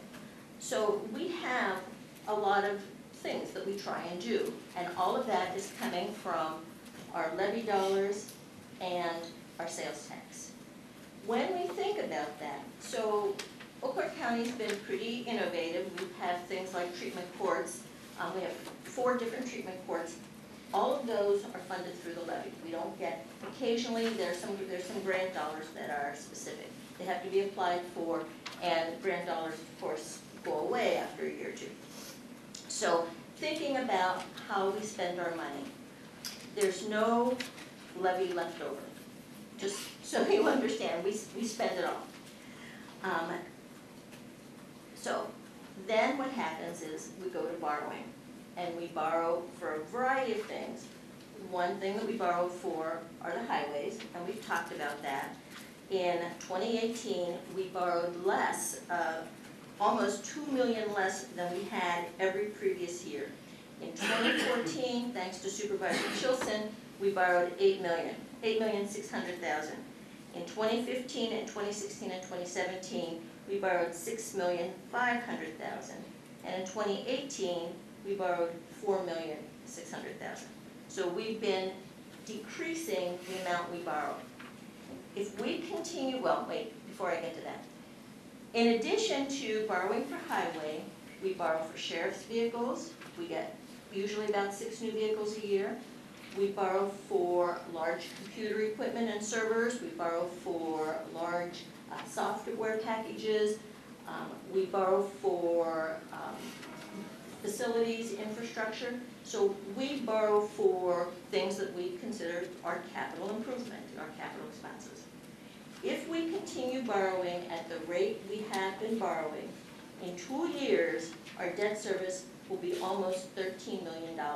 So it will exceed what we're spending on the Sheriff's Department. So it's an alarming number, or at least it's an alarming number for me. So we're coming up on a decision as to whether or not we think that we should be having, we should be supporting the vehicle registration fee. It's an offset. It's keeping in mind that we will continue to borrow for highways. So what we're trying to do is to create the mix. We're going to borrow some. We would like to have a fee associated with it. The combination of the two is what we're hopeful that we could increase our PACER rating, which we voted on at the last meeting, and potentially increase the amount of general transportation aids that we're receiving. I understand that's a wish. In November, this body will have the opportunity to look at the entire county budget, and there's a section on capital. You can look at that, and you can get an understanding of how we use our money and how we spend our money. The point is right now is to implement a vehicle registration fee for the purposes of offsetting the huge amount of borrowing that we've been doing. So there is on our debt, some of the reasons why it's so high, and stop me if I'm getting too technical. When we built the jail, we still have that as on our long-term debt. We're still paying for that. We have retired some other building debt, and our bond people, and I think that Mr. Peters mentioned this, trying to keep I guess Mr. Golett mentioned this, trying to keep our payments static. And it's been very hard because we've been increasing our borrowing. Last thing I'm going to tell you, when we get back to property taxes, our mill rate is $4.09. Last year, it was $4.06, so it went up 3 cents in 1 year. On a home of $150,000, valued at an assessed value of $150,000, that's $45. So I understand that that might be considered a more progressive tax because only people with homes are then paying it. But the point is, if we continue to ratchet up, all of the people we're talking about are going to feel it as well.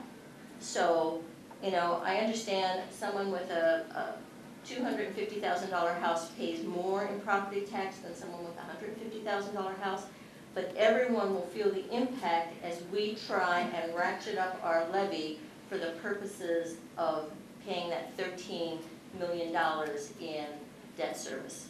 We don't really want to go there. 2 years ago, our debt service was at $5 million, approaching $6 million. How it jumped up to $9 million, I'm really not sure. It just happened. I know that there's been some borrowing for infrastructure. So I think that, so I'm encouraging everyone to consider the living wage ordinance as one component of our entire budget. It's not about the 80,000-pound trucks that aren't paying their fair share. Of course they are. They pay, an 80,000-pound truck pays $2,560 a year to register their vehicle. So, 8,000 pound truck pays $100. So, you know, it's 80,000 pounds, it's 10 times the 8,000 pound truck, they're paying way, way more than 10 times the $100. So I would encourage you to consider this living wage ordinance not. Excuse me. Sorry, thank you. This vehicle registration fee, I'm getting away from my. Seems to be catching. Yeah, sorry. This vehicle, I encourage you to consider this vehicle registration fee as a component of what the county is doing for access to having revenue sufficient to do what we need to do. What I can't address, but I think that Supervisor Henning could, is to talk about the importance of the county roads on farming, commerce, industry coming in and out, our landfills on a county road. And I think as chair of highway, Supervisor Henning could address some of those things. I'll get my turn. Okay, I'm done. Do you wish to have your turn now? No, I want to rest. Okay. Well, as Supervisor Briones has said, we have the chair of the Highways Committee here, but we also have the Highways Commissioner, John Johnson, who can provide any additional information. At this point, I'm going to open it up to the floor for discussion. And I'll entertain questions. Supervisor Wilkie. I'm going to try to stay focused on one aspect of it, because you hear from folks, well, I don't like this $30 registration fee, neither do I. I'm on a fixed income, I'm not real thrilled about paying it. It will not be as big a hardship for me as maybe some folks in our community. I'm one that believe, and this is a pun, but a true one, government is where the rubber meets the road. Local government is where the rubber meets the road. What I mean by that is we have to make the tough decisions. We've all heard repeatedly that the state ties one hand behind the back. In fact, I had a city council member agree with me. He says, no, they tie two hands behind our backs on what we can do. Now, we got to look at options. As distasteful as the $30 registration fee is, I must commend my colleagues for having the political courage to bring it forward and to be honest with their constituents that it is needed. What are the options if we don't do that? Because come November, when we face the budget, we'll have to pick one of those options if we don't take this one now, because this has got to be done by mid-August, I believe. Our administrator can give you the exact timeline, but we got to notify the state that we intend to do the wheel tax. Well, one of the options that is out there is, well, you know, this will bring in 2.4 roughly million. Instead, just keep bonding. Bond the 2.4 million. We've heard repeatedly said that's not sustainable. As well as, let's face the facts, that the taxpayer ends up paying that anyway, and he pays, or she pays, a whole lot more because you tack on the interest. Now that is one option we can do. That's what we'd be faced come November when we do the budget. We can pretend the problem don't exist, and we can get the name, like the city had many years ago, Pothole County. We can just, you know, underfund them and keep going down that track. But the bottom line is, now that our roads even deteriorate more, and we gotta replace them, a total replacement, which costs us more dollars, which we'll have to bond for, you know, on the taxpayer's credit card, and pay the interest. Therefore, they will have a bigger hardship. The case, the option before, in terms of bonding for it all, or ignoring the problem, the taxpayers are going to be hit harder. So even those that have low income are going to be hit harder. There's one option, which is the most distasteful for me of all of them, is, well, you occasionally will hear, well, trim the fat, around the edges. Well, I assure you, there is not that level of funding on the edges anymore. And if there is, and we always look for it, and we must find it, and we cooperate and we coordinate, we need to do that just to maintain the other increases that we experience in programs. And we're not keeping up there. Well, the other option is to cut programs, to cut services. I went through the last year's budget summary, took some rough numbers trying to figure out what would have to be cut to come up to that 2.4 million of funds to have them available so that we could do it and achieve that number six, satisfactory roads. It's not like we're making our roads super great. We're just trying to get satisfactory roads in 10 years. Get it going. What would have to be cut? Well, first of all, a lot of community agencies are history. Cut it entirely. Economic Development, Innovation Center, Momentum West, Community TV, Restorative Justice, Augusta Senior Center, Fulton Refuge House, Chippewa Valley Museum, Family Resource Center, Interfaith, LA Senior Center, Paul Bunyan Camp, Soldier of Truth. Well, that gets us roughly 350,000. We're not there yet. Well, then you got to go to Parks and Forests. Well, they've got timber sales. Well, 300,000 off their budget. We'll reallocate that to the roads, so they'll have to cut there.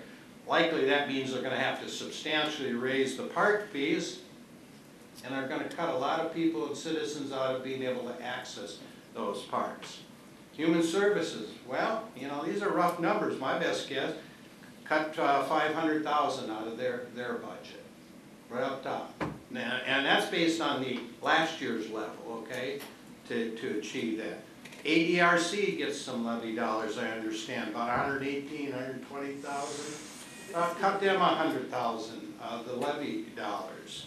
Sheriff's Department, 500,000. UW Extension, 40,000. P&D, 100,000. County Board, that's the easiest one to do. We can do away and not sacrifice a lot, our $500 allocation for training.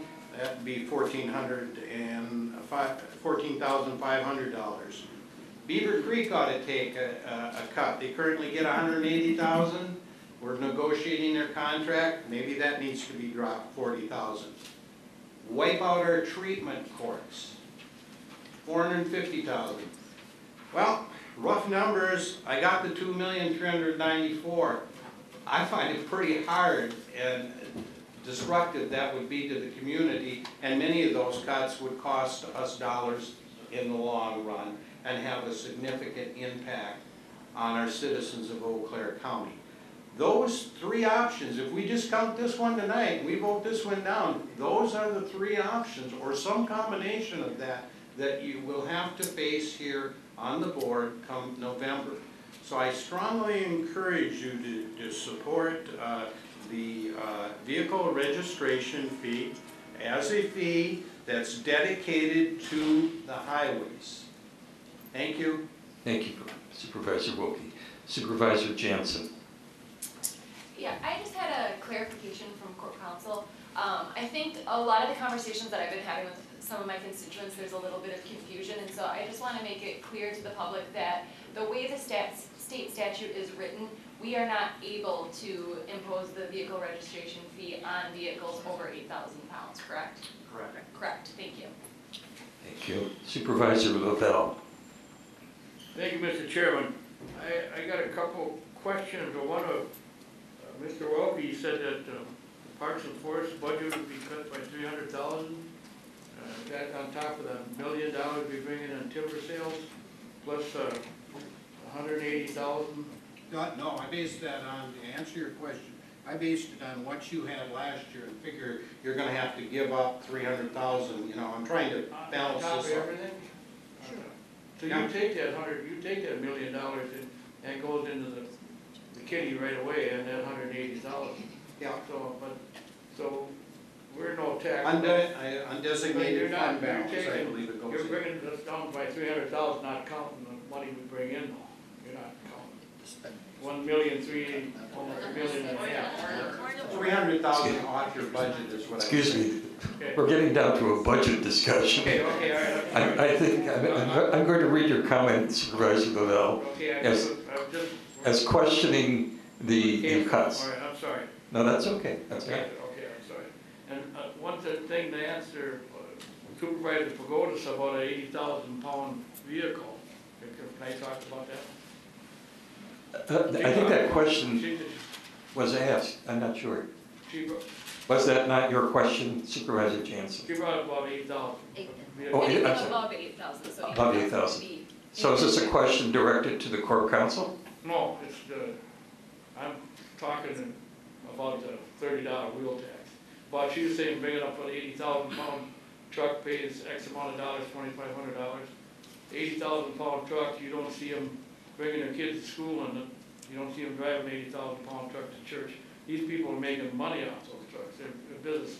And my son runs a business up in the cities where they pay those 80,000 pound trucks $3 to $4 a mile. They run 100,000 miles a year. So they're bringing money. That's how income works. So that's another thing about the big trucks. And another thing about the highway, when they're talking, I got a question. What do we pay for interest on our bonding right now? Supervisor Pagonis, do you wish to answer that? I'm not sure, I could answer that, I have to look, I have the paperwork, let me look. But it's not. Apparently we don't have an answer for that immediately. Doesn't administrator, our last bonding was at 2%? I don't have the number on the top I of mean, my it's head. relatively low. It's cheap money. The percentage is low. The percentage is low. It's low, it's cheap money. When you talk about bonding, you know, really, it's relatively low for percentage-wise. And I don't like borrowing money any more than anybody else does, but I think all the governments do it, federal, and they're not worried about borrowing. And another thing I want to bring up about the highway. Right now, we're talking about putting $19 million in a new highway shop. Now, where would we get the money to buy that? Would that be bonded, or would that, you know, we're talking? Objection, out of order. I know, The yes. highway shop is not part of the discussion. That's correct. Oh, it's the highway money, you know, you're talking about worried about bonding, that's what I'm trying to get across. Okay, I'm sorry, Mr. Chairman, I'll keep my mouth shut. The question was heard. It is off the agenda item, however. I apologize. We acknowledge the fact that you answered, that you asked the question. Supervisor Buchanan.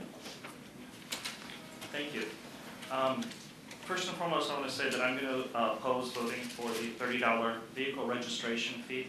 But before I do want to say how much I respect the folks who are bringing this forward, and that no matter what side of the issue that you're on, I think it's important that we all take a step back and know that why this is even becoming before us in the first place. You know, it wasn't that long ago that Eau Claire County and Eau Claire City, for that matter, received the majority of its funding, of our funding, from the state. We had this shared revenue projects where people paid in from their income taxes, and they paid in from corporate taxes. And it got put into a state pool and then distributed around the state. That way, property taxes weren't the big burden, where it depended on how wealthy your community was, whether or not you got needed services. Over the years, we've had rates specifically on the transportation fund and more generally to our shared revenues funds to pay for, if we're being frank, tax breaks for wealthy corporate donors. And then this year, we're seeing this vehicle registration fee being proposed right after we saw Scott Walker cut transportation funding to western Wisconsin in order to fund a road expansion to Illinois to bring in Illinois workers to work at Foxconn. We're seeing our funding being cut at the county level in order to fund corporate giveaways, and now corporate giveaways to Foxconn. And so with less money coming in, people are looking for ways that we can backfill that cut in revenue. And so I think that I want to thank people for bringing this forward, because it is an important issue that we fund our roads. But why am I opposing this specific registration fee at this time? First and foremost, I believe that it is a very regressive tax. Right now, 18% of Eau Claire County residents live in poverty. It's almost 1 in 5 people. 40% of children in our schools are on free or reduced lunch programs. This fee hits folks making $18,000 a year a whole lot harder than folks who are making $180,000 a year. And if you're a family that has 2 cars so that you can make that $18,000 or $24,000 a year, you're paying that $60 fee on top of the $75 fee all right at once. And if you're a low-income person, writing that check out is not as easy to do as someone who's a little bit better off. So that's my first reason why I oppose it, is because it is a very regressive tax. Second, and I know we can't do anything about it, but it's asking people who aren't doing the harm to pay for other people's messes. Because this exempts, and it has to, exempt vehicles that are 8,000 pounds or heavier, we're asking responsible people to pick up the tab for the damage other people are doing, and I think that's wrong. And then finally, and I know this is my least persuasive argument because we can't get the money back, but it still emotionally sticks with me, that we're asking Eau Claire residents to backfill yet another $30 subsidy for Foxconn cuts. And I just don't want to ask Eau Claire residents to continue to have to subsidize that boondoggle. And so while I know we have difficult choices ahead, and I know that the vehicle registration fee does bring in the revenue we need, I think it does it in the wrong way. So I'm going to have to vote no respectfully. Thank you. Supervisor Beckfield. When will we start working on amendments to the? I'm sorry? Will we, at what point can we talk about an amendment? Amendments are in order at any time a motion is on the floor. Okay, thank you. I'm, at this point, interested in why we don't consider, because things will change politically over the next 4 years, and we're going to be looking at a situation where this is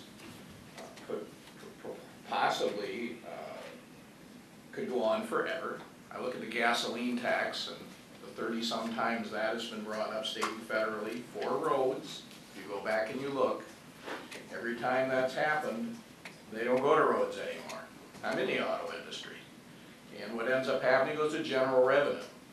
I can use another example of the cigarette settlement, $90 million. That was supposed to go back to educating students about the bad things of tobacco. A few years ago, they took $60 million to plug the hole for the budget down the back. And it was supposed to go for that. And now we're saying it's going to go to fix the roads. Excuse me, Supervisor Beckfield. Is this moving toward an amendment? Yes, it is. Would you move it to the amendment? Well, the amendment would be this. If this would pass, that it be re-voted on a sunset in 4 years, the month prior to the election.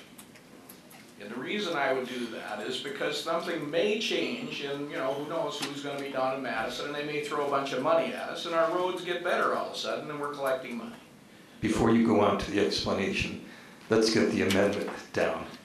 So mine would be to add that this sunset in March of 2021, prior to that year's election, and then it'd be renewed. If it's voted down at that, they either got to put it up. Okay. that's enough. I think. You get my idea, Nick? So we have an amendment. Is there a second to that amendment? A second from Supervisor Stelches? Now? Can I just? Please.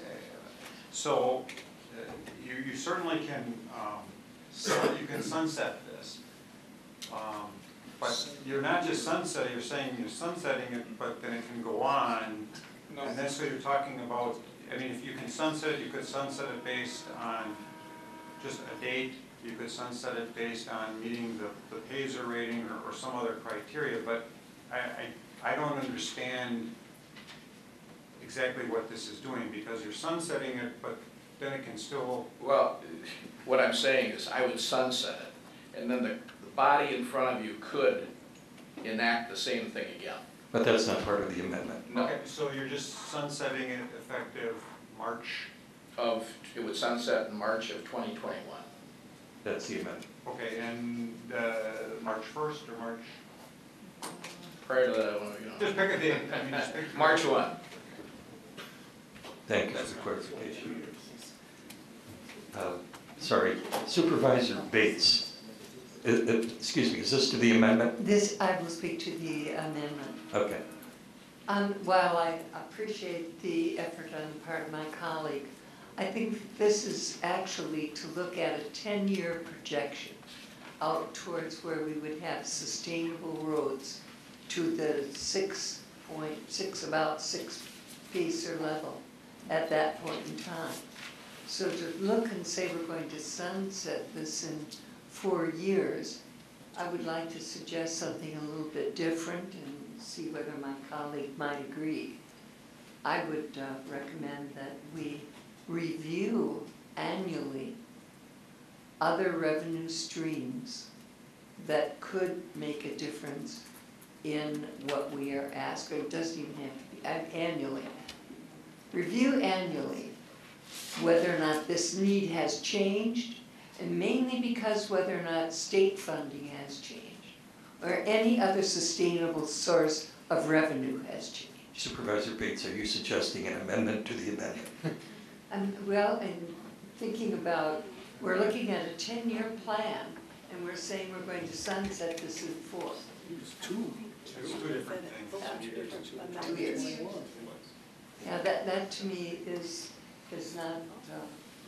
not consistent with the idea of having Excuse me. sustainable funding.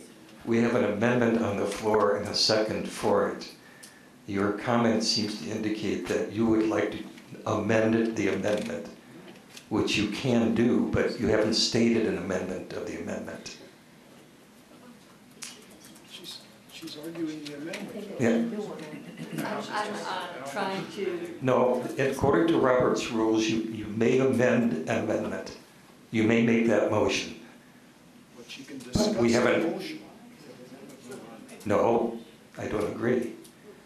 We can amend an amendment if you will state your amendment of the amendment and we get a second, but that is as far as you can go in amending. You cannot go past amending an amendment. Robert's rules. That's why you elected me, remember?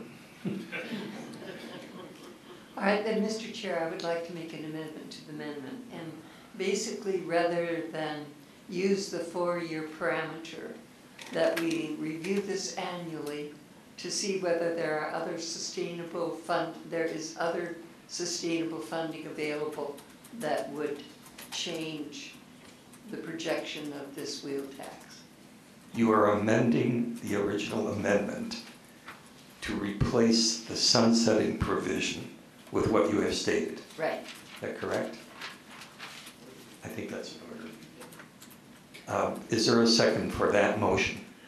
We have a second from Supervisor Pagonis. Is that a second? Yes. Yes.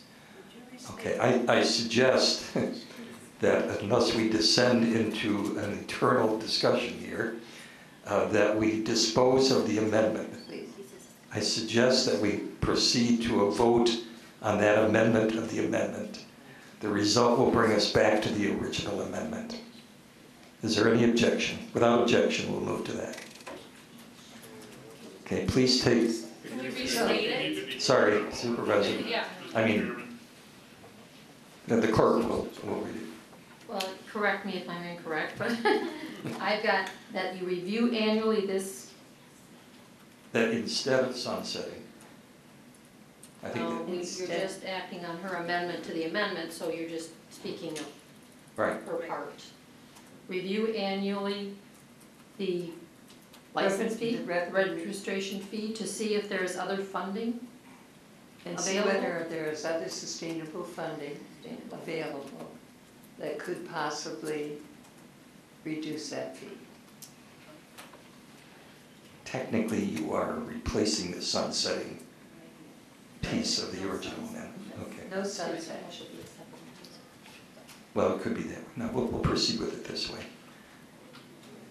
Supervisor Pagonis, a question?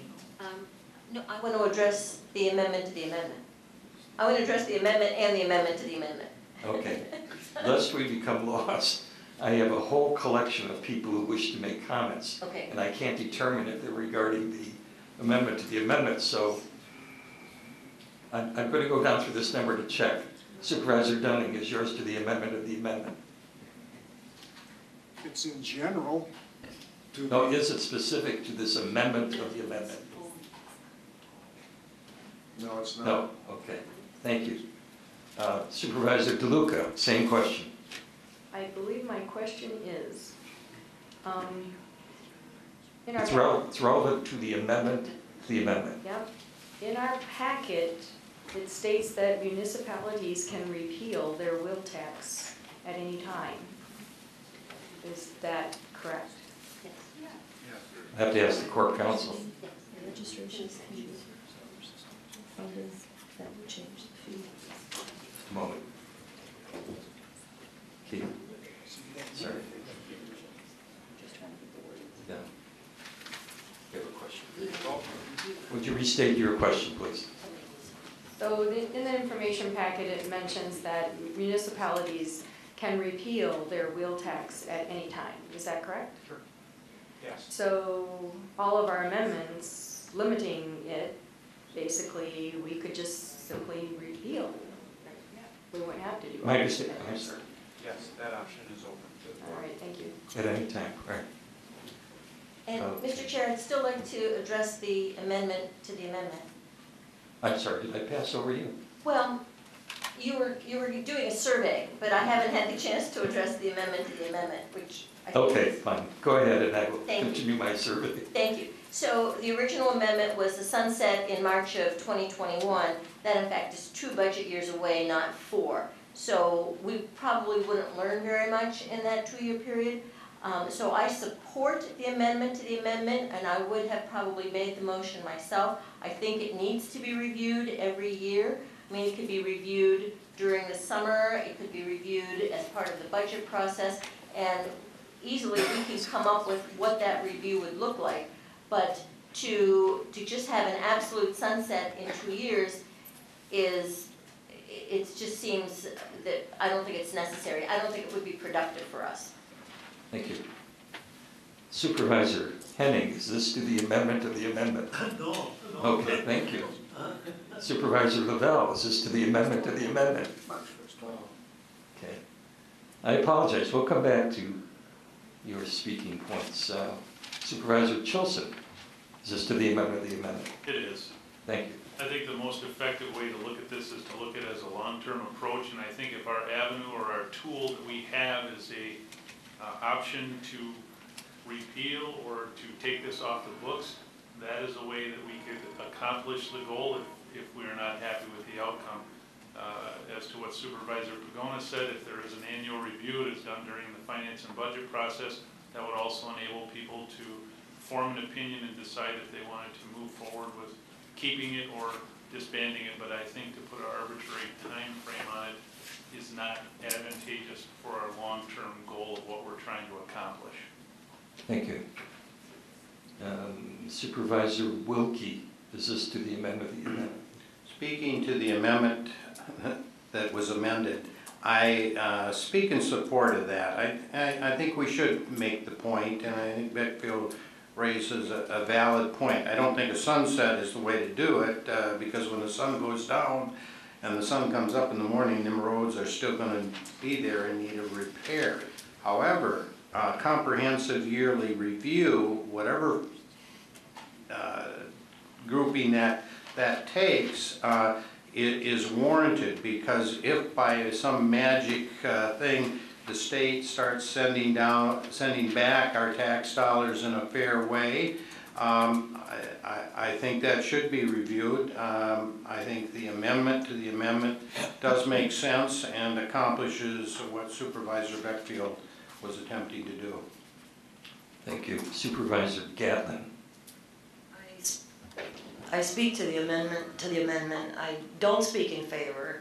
I think when you're, to emphasize what Supervisor Chilson said, if you want a long-range project of improving your roads and bridges, your professionals, your highway commissioner, your engineers, your operation, and they have a plan, and they have to tier and know where their money's come from, what they can work on this year, what they can work on next year, and how much they can do this year, and how much they can do next year, and if something can just be replaced or maintenance. So I think that a fee and knowing where you're gonna be in 10 years, a 10-year plan, I think would be more effective for everything we're trying to reach.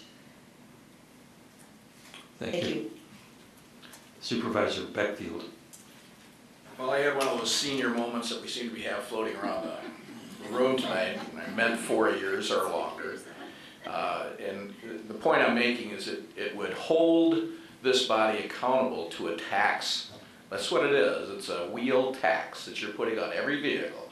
That you could put it 5 years, halfway through the program, you revisit it, and then these people go on record the month before the election that they're in favor of extending it or not extending it. It gives them 5 years halfway through to look back at it. Personally, I have a problem with the poor, I have a problem with the elderly, the fixed income, I have all that.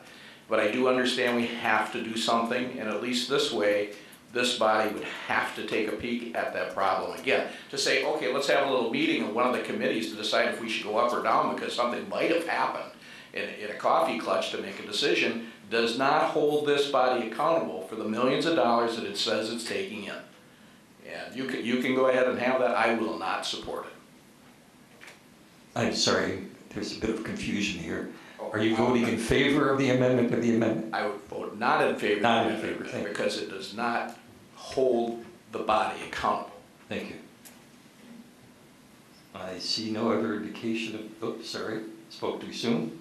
Supervisor Buchanan, for the second. No, first time on this amendment, correct? I'm actually going to vote in favor of the amendment to the amendment while I oppose the ordinance overall. Basically because, for two reasons. One, if it does pass, I think that that is the most effective way to keep this in front of our mind every year. The second reason why is actually, I kind of disagree with my colleague about the political pressure holding, I forget the exact terminology that was used, but forcing members to take a stand. I think that this body cannot bind future bodies. And every single year, a county board, more times than that, a county board could vote to repeal this. So the idea of a sunset forcing the county board to take an action isn't also necessarily true. I also wanted to point out that it doesn't mandate the vote in March. You could, in December, vote to change the ordinance that specifically sunsets it in March. So I don't think it does exactly what it's intended to do, and even if it did that, I don't know if it's the most effective way of reviewing it. So while in general I oppose the registration fee, if it goes forward, I want to make sure that we have the best policy in place, and so that's why I'll be voting yes on the amendment to the amendment. Thank you. Supervisor Russell. Thank you, Mr. Chair. I would like to vote in favor of the amendment to the amendment because I think an annual review will also give us an opportunity to find out what progress is being made with the revenue, and that's actually being applied to what we intended to be applied to. One of the elements of opposition to this fee from my constituents is they are skeptical that it'll be actually used to fix roads, that there might be a hidden agenda and it might be used for other things. So this would be a way for us to assure our constituents that the fees are going to fix roads. Thank you. I see no one else who wishes to speak to this. Clarification of the motion. Oh, sorry. Did I miss? He just wants to. Oh. Wants it ready. Oh, okay. Oh, that's the clerk to. Just as Keith has. Oh, sorry. Yeah, I just want to clarify to make sure that, because we've been sort of talking about the wording would be, so you basically add an additional section to the ordinance that would say something like this, and if this is not correct, Supervisor Bates, let me know. This vehicle registration fee will be reviewed annually to determine if there are other sustainable funding sources available. Is that correct? I believe also that the sunsetting provision of the original amendment would be replaced by this. You're replacing the original amendment with this language. Yes. Is that correct, Supervisor Bates? That is correct, and I think the difference, of course, the amount of the review would have to be determined by the body, what that review would look like. Finance. So Supervisor Dunning, did you ask for I asked reading? for clarification, I'm not sure I got it. Okay, let's see if Because we- what I'm understanding is that you're replacing the annual review, you're replacing his March 1st deadline. Sunset For provision. sunset. And so how it's going to, the motion's going to read that we will have a sunset on March 1st, but it will be reviewed annually. No, the amendment of the amendment replaces the sunsetting So you provision replace and this the- whole amendment. Yes. In effect, it empties Okay, the that's amendment. Yes. understandable. And that's permitted in Robert's rules. Is there any further discussion?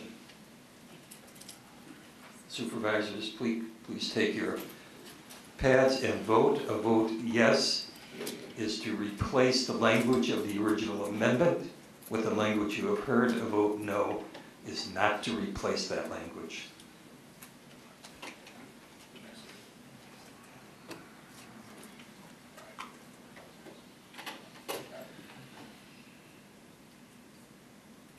The amendment passes 25-4, 25 yes, 4 no.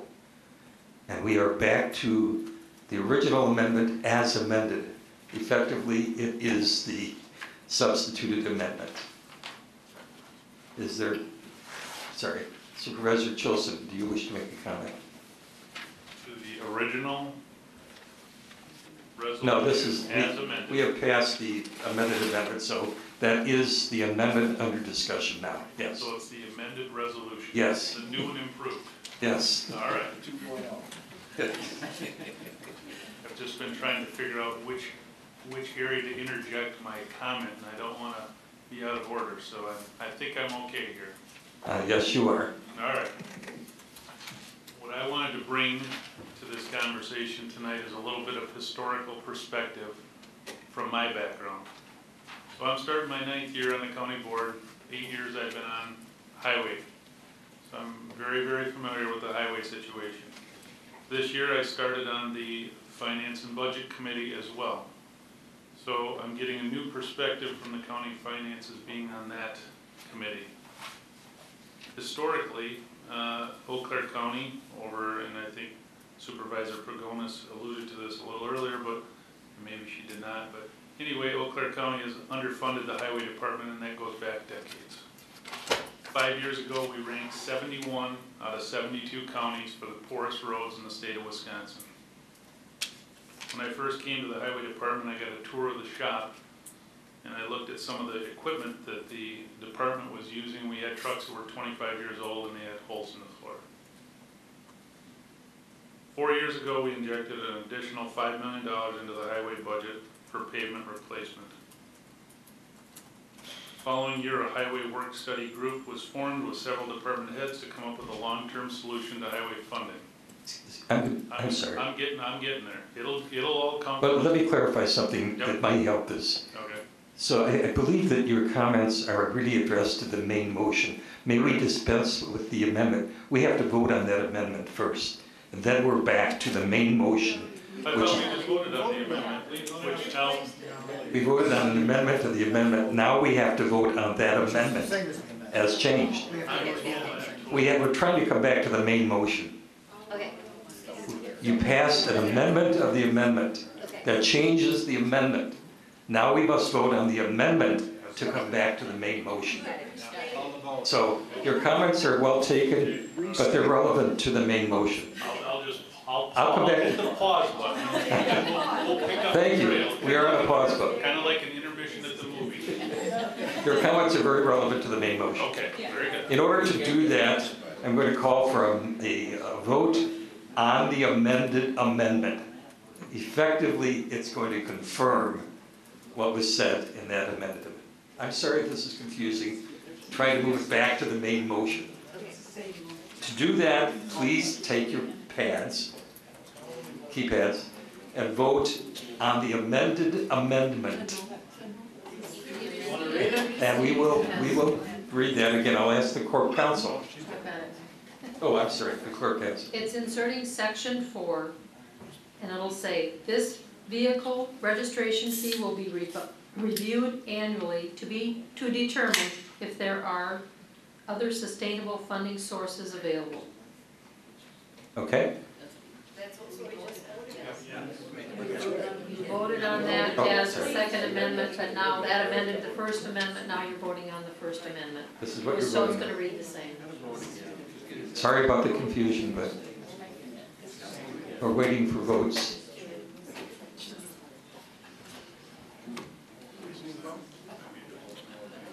Supervisor Henning? Thank you.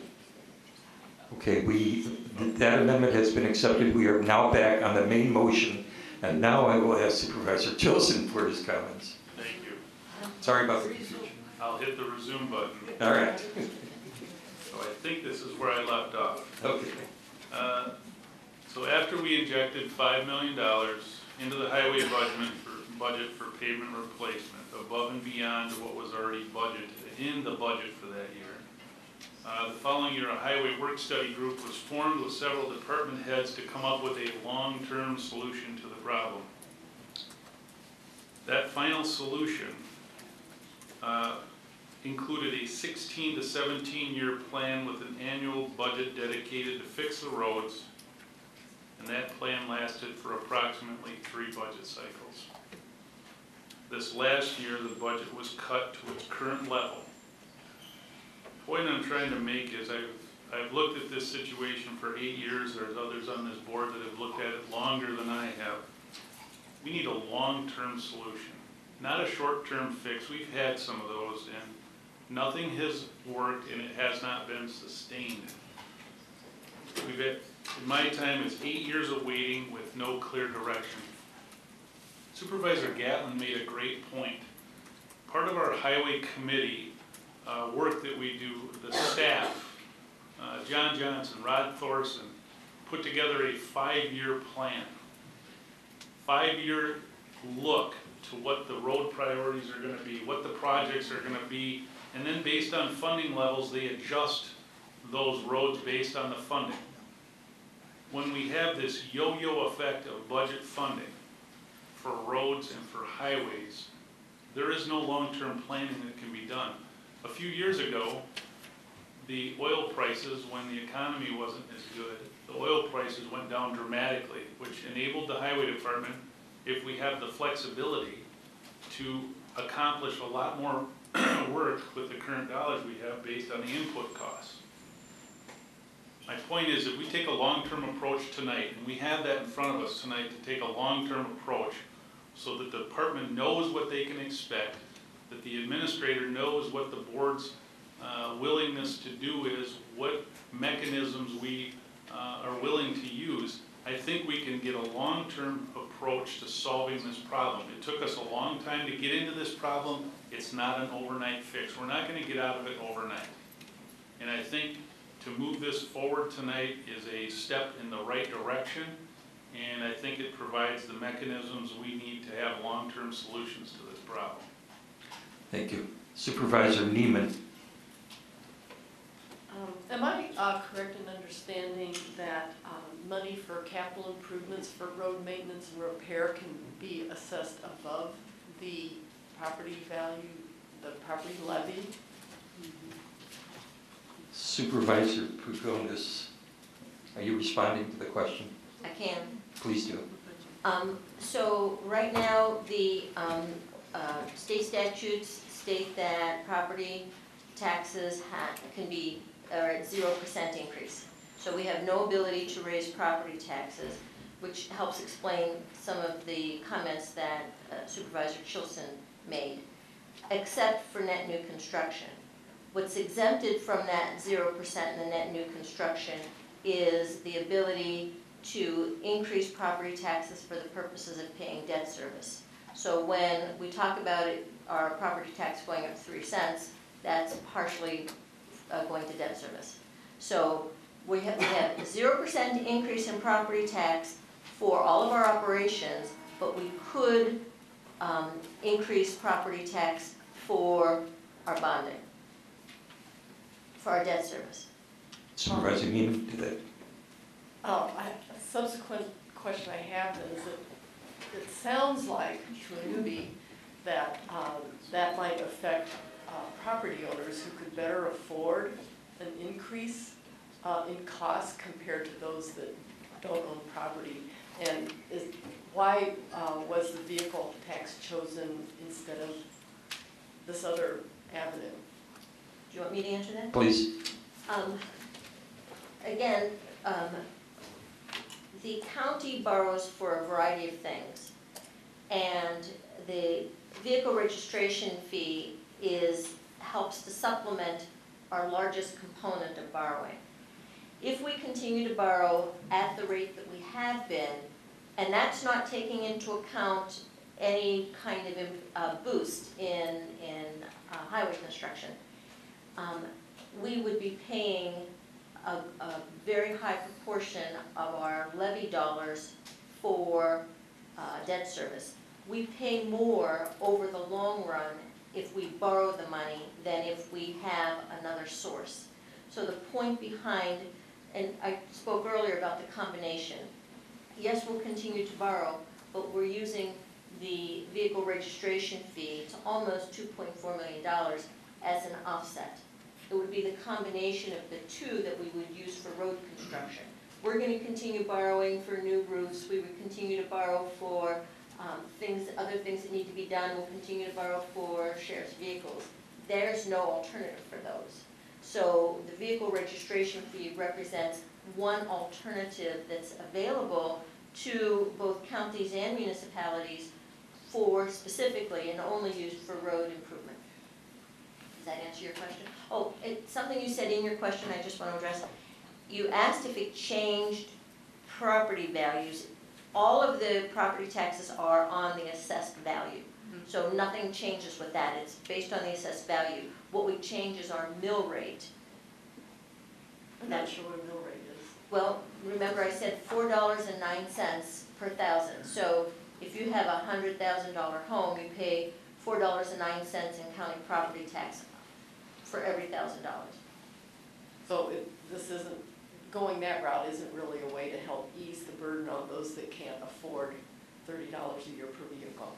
Well, the 3 cents that I talked about, it went from $4.06 in 2017 to $4.09 in 2018.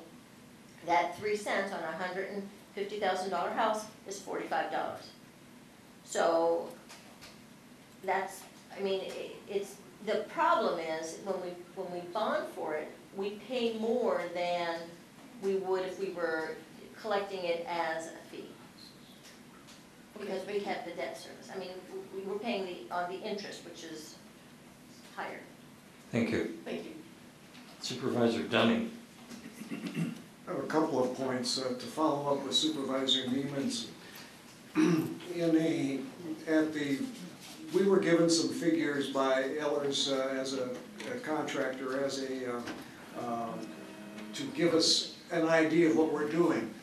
And if we went out and we're assuming, according to Supervisor Chilson, that we need that money every year, and we're going to get it one way or the other. We're going to get it through a wheel tax, or we're going to get it through bonding. If we do the bonding, we're going to be spending $269,000 for each $2.3 million that we borrow every year. If you have a $100,000 house valued at it, that's $3.42. After 9 years, you will be paying somewhere in the vicinity of $35, which is more than the fee. More than the wheel tax. If you have a $150,000 house, in 6 years you're going to be paying more in tax levy than you are in wheel tax for one car. So if the purpose of improving the highways is what we want to do, whether it'll be cheaper in the long run, because remember, each year we're going to be borrowing that $2.3 million, And each second year, year 2, we're borrowing, that's a total of 4.6 on the books. In year 3, it's 6.9. And by 10 years, you've got 23 million on the books, I believe is what it is. It'll start after year 9 anyway. So you will be paying more in taxes than you will be in wheel tax for one car. So that is why I think we need to go that way. A second point is that there was some discussion about we should push our legislators and et cetera. I really don't want to bet $269,000 a year in interest on whether the legislature will give us more money. I think that's a very poor bet. That if we would lose, they don't change it, it's costing us $269,000 in interest. And that's a very poor bet. And that's each year, and that's for each borrowing that we take. So by year 10, we're talking big dollars. So those are my comments on why we should be approving this. The Supervisor Lavelle. Oh, don't scold me, Mr. Chairman. I'll try not to. But the person with the 80,000-pound truck, if it goes on the tax roll, you'll be paying it to them on its property, like everybody else, so it'll be fair. The guy with the 80,000-pound truck will pay just like the one small car. Another thing I just want to say to the people, how many of your constituents are in favor of this? I haven't had any of my constituents are in favor of it. I go down to the senior center 3 days a week to work out, and all I do is get hollered at down there. So, and the only person that was in favor of it, that emailed me, he talked about Highway 93 and Highway 35, and both of those are state highways, and one's in Buffalo County. So just think of what your constituents want. Thank you. Thank you. Supervisor Knight. A couple of thoughts. First, a response to Supervisor Lavelle. I've had comments from constituents all over the board on this, and I wondered when I was a reporter covering the county board, Mr. McCarty, the county administrator at the time, would anytime he was near a microphone or a podium, he would mention the wheel tax. He said, "This is, you're in a tight situation, county. You've got severe restrictions on how much you can raise through property taxes. So wheel tax is a user fee that will help you get out of this." And as a reporter sitting there scratching my head, I said, "Yeah, why don't they go ahead and do this?" Well, now after being a supervisor, I can see. I mean, I've heard from plenty of angry neighbors on this, but still, I think we are in a position to have more information to base our vote on than our angry neighbors. I've heard, probably the most common thing I've heard is, yeah, you can't continue to borrow continuously. I'll support a wheel tax, but make sure that every penny of that goes for the highways and road maintenance. And I think that would be the case. Maybe we get a clarification from Mr. Zeems, but I know there's a precedent at the state level for rating the highway fund under Jim Doyle. But I think the wheel tax is pretty much locked into to transportation. Absolutely correct. Okay, regarding the fairness issue, that was another, articulated by Supervisor Buchanan, that was another concern for my constituents. And they have a point. We're tacking on $30 on top of $70, and it's payable in one lump sum immediately. They can't space it out, and for low-income drivers, that's a burden. Although I don't think it justifies killing the wheel tax. I think there's other ways to get around that. Maybe we could work with Western Dairyland. Maybe we could work with the churches to help these people.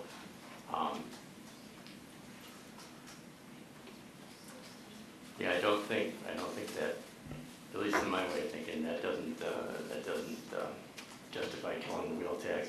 And the way we're doing it now is not that progressive or fair. We fix the pothole. First we borrow the money so that right away the cost of the fix increases.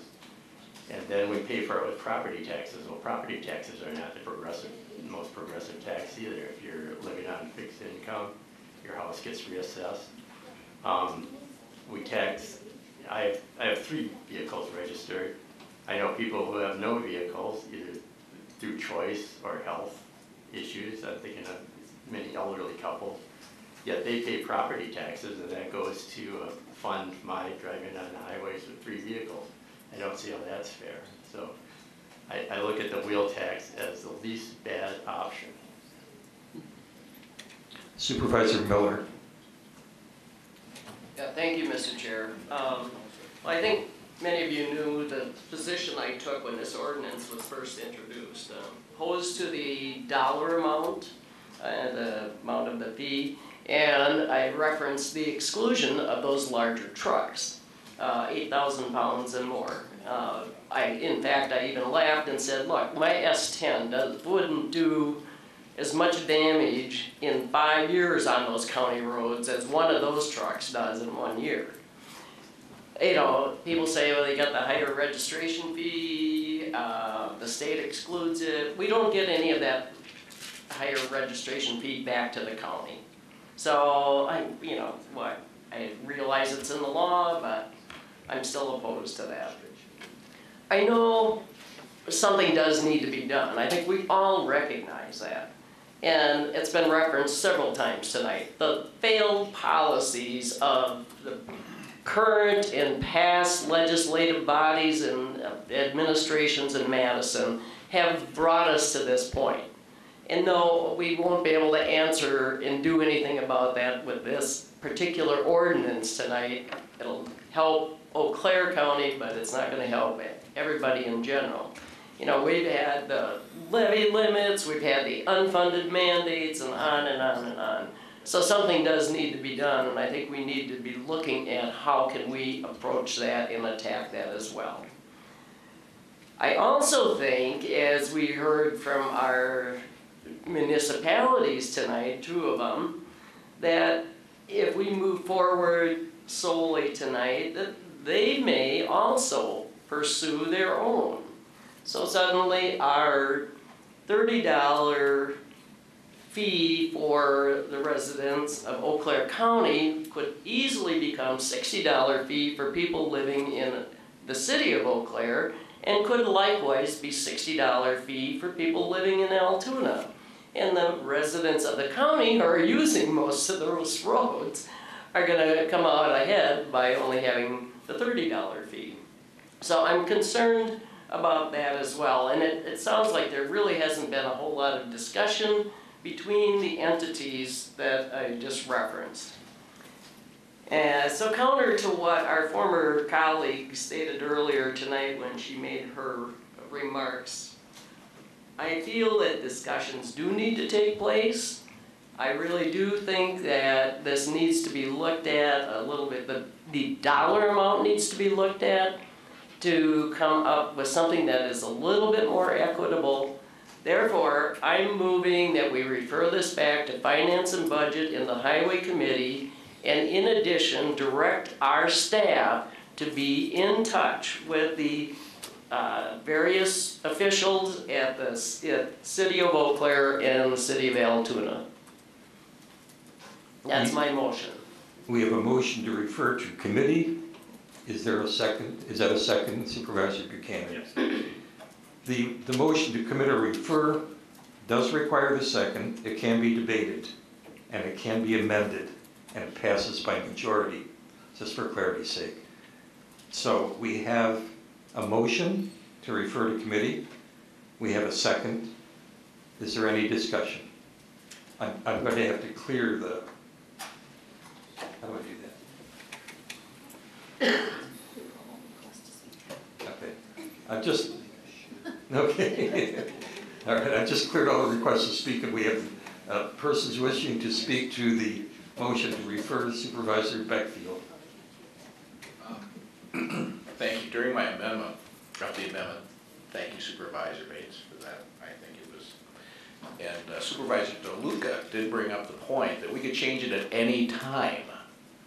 So therefore, if something could be worked out between the municipalities and Eau Claire, the city of, and Altoona and other, they could do that at any time. We can rescind it to adjust Could we not? I guess that's my question. I believe so. Is that correct? With this new amendment that Supervisor Bates put forth? Yes, we can amend it at any time. So That's true. I guess I'd be opposed to that, because then we could at least move forward with something. I'm sorry, opposed to? I want to make sure I know what you're opposed to. Tabling or resending Okay. out. Referring. Because we could make that adjustment at any time with that, according to what Supervisor DeLuca did rightfully clear up, that stated we could at any time rescind it, and we could make a change at that time. Thank you. Supervisor McKinney. Thank you, Mr. Chair. I would support what Supervisor Miller has presented. And two, referring to that number of emails and phone calls I've received, I think we just need to do a better job of educating the public on, people don't have an understanding of, I know I didn't when it first came up, and I'm finding there's a lot of misinformation, and I think by postponing and taking it back to discussion to get more clarity and working with the other municipalities, that would really be an excellent idea, so I would support that. Just to clarify, this is not a motion to postpone. It's a motion to refer back to committee, which may have the same effect, but What it you is. just said. Okay, all right. Thank you. Supervisor Henning. Oh, really? Okay. I've got, can I talk what I really wanted to before, or am I? Well, this has to be, it has to be relevant to the motion to refer to committee. Am I gonna get a chance at the other one? Eventually, yes, but your comment now has to be confined to the motion to refer to committee. I do have a comment on the motion, and with all respect to Supervisor Miller, I don't think referring it back is gonna gain a thing, because I was on that committee and there were 10 of us and I was the only one who voted against it. So I think we're gonna, if it gets referred back, we're gonna be in the same boat we were before, and I don't think we're gonna have any changes, and so I think maybe to have a referendum or something would be better than that, but because I know referring it isn't gonna change. Supervisor Gibson. Thank you, Chairman. I'm going to support the motion to send it back for numerous reasons. First, to begin with, I was going to vote no, for sure, for the exact same reasons as Supervisor Buchanan brought up, because we're not being fair to everybody, okay? There's a lot of other issues that are going on that are ruining our roads, and it isn't just the cars or the light vehicles that are driving them.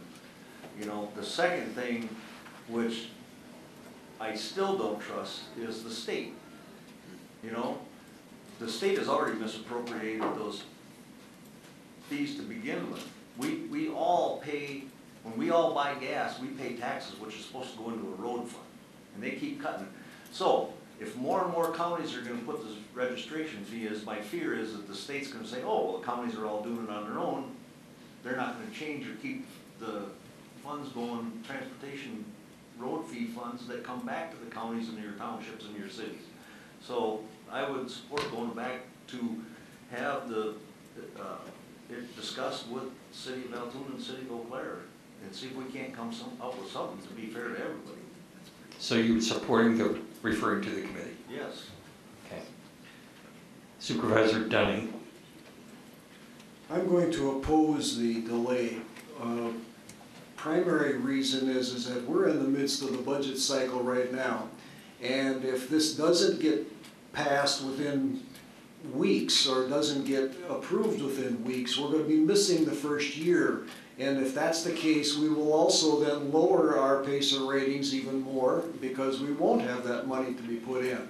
So I think we're fighting a timeline here of keeping our roads at least where they are until we can get on top of it. And by delaying it, we are going to make them even worse. We have, with the amendment that we put in, we had the ability to come back and negotiate. If the city and Altoona want to put in, want to do that, we'd have a time for discussion at a later point. They aren't going to get it in by January 1 as it is right now. So that this is a time that we don't have to put aside. So I'm going to vote no against it on this. Supervisor Schroffnagle. Supervisor Miller, I really respect her suggestion to refer. I too have had a lot of discussions with my constituents, not to mention city council and other staff.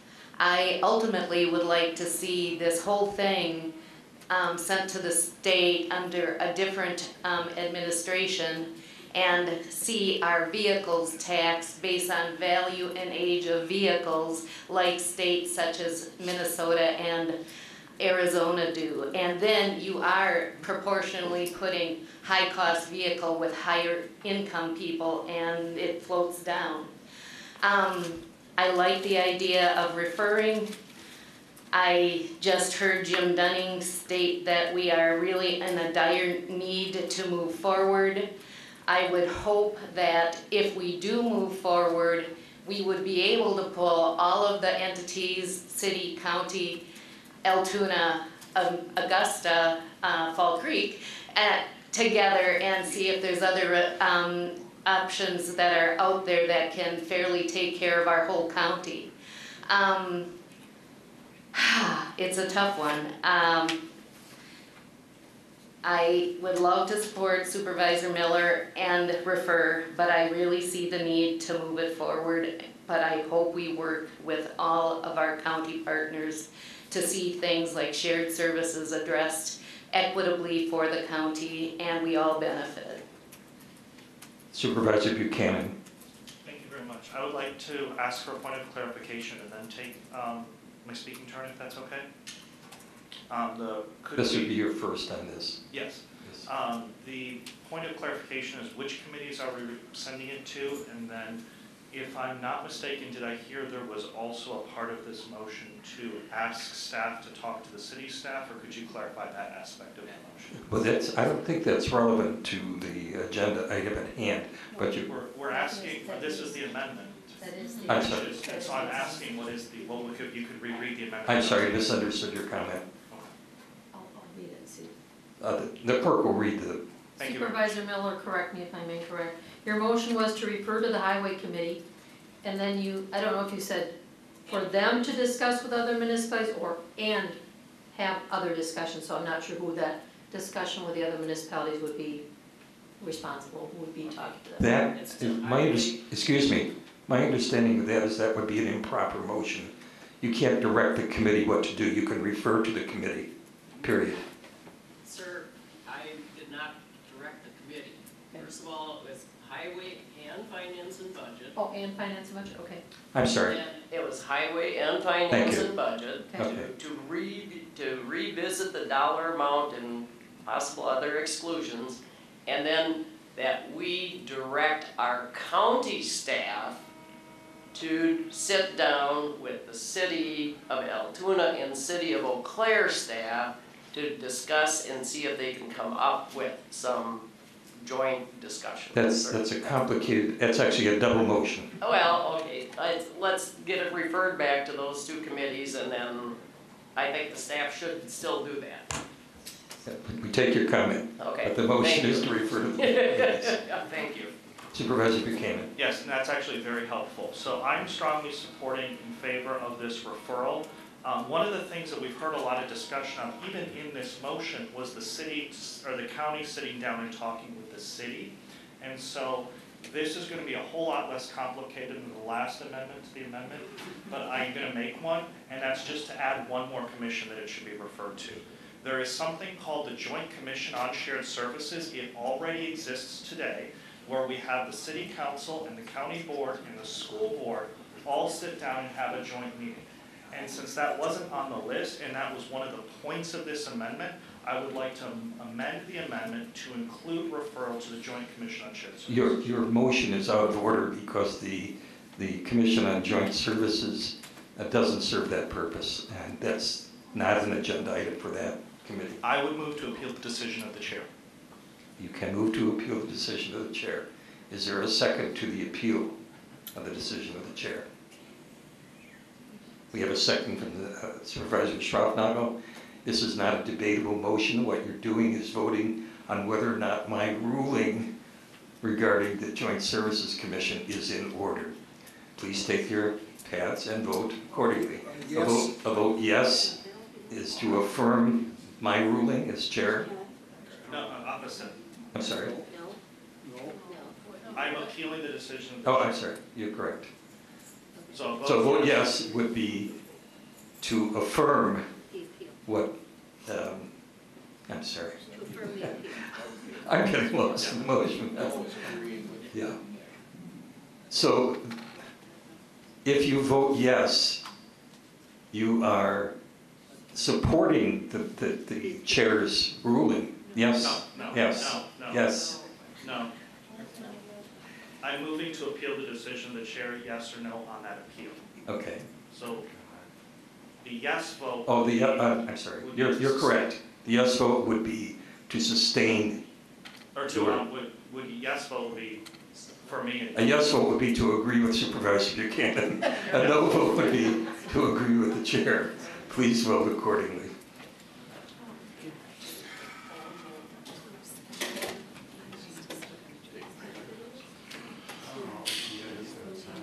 Sorry, we're getting into the arcane parts of the Robert's Rules.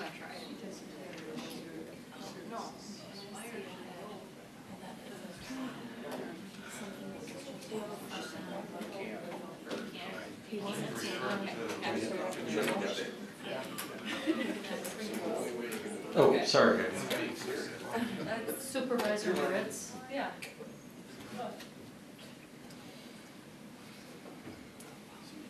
You can't abstain unless you sneak out of the room.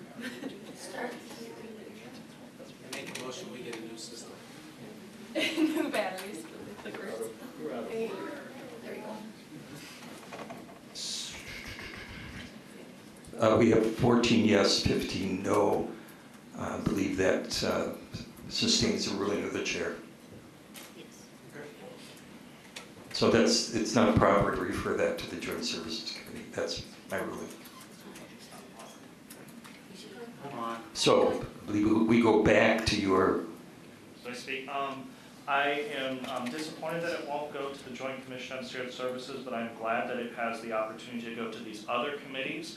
And as part of my speaking turn, I would like to remind city staff, both for the city of Eau Claire as well as Altoona, that there are public speaking forums in each of these committees. And so even if it cannot go before the Joint Commission on Shared Services, there is an opportunity to have dialogue at those meetings. It's not formal dialogue, but there is an opportunity to have everyone sit down in one place, which was my original hope to the committee that normally does that.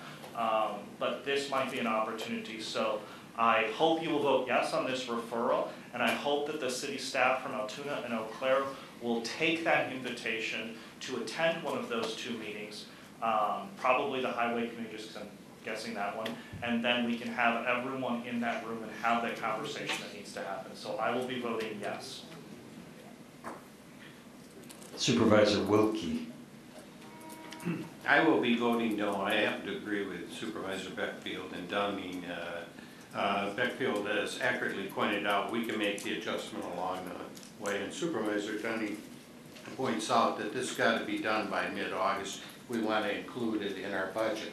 Otherwise, we're back to what the very first thing I said, that one of those three options that were far worse and far more damaging to low-income individuals. I would point out a correction respectfully to my colleague Supervisor Buchanan.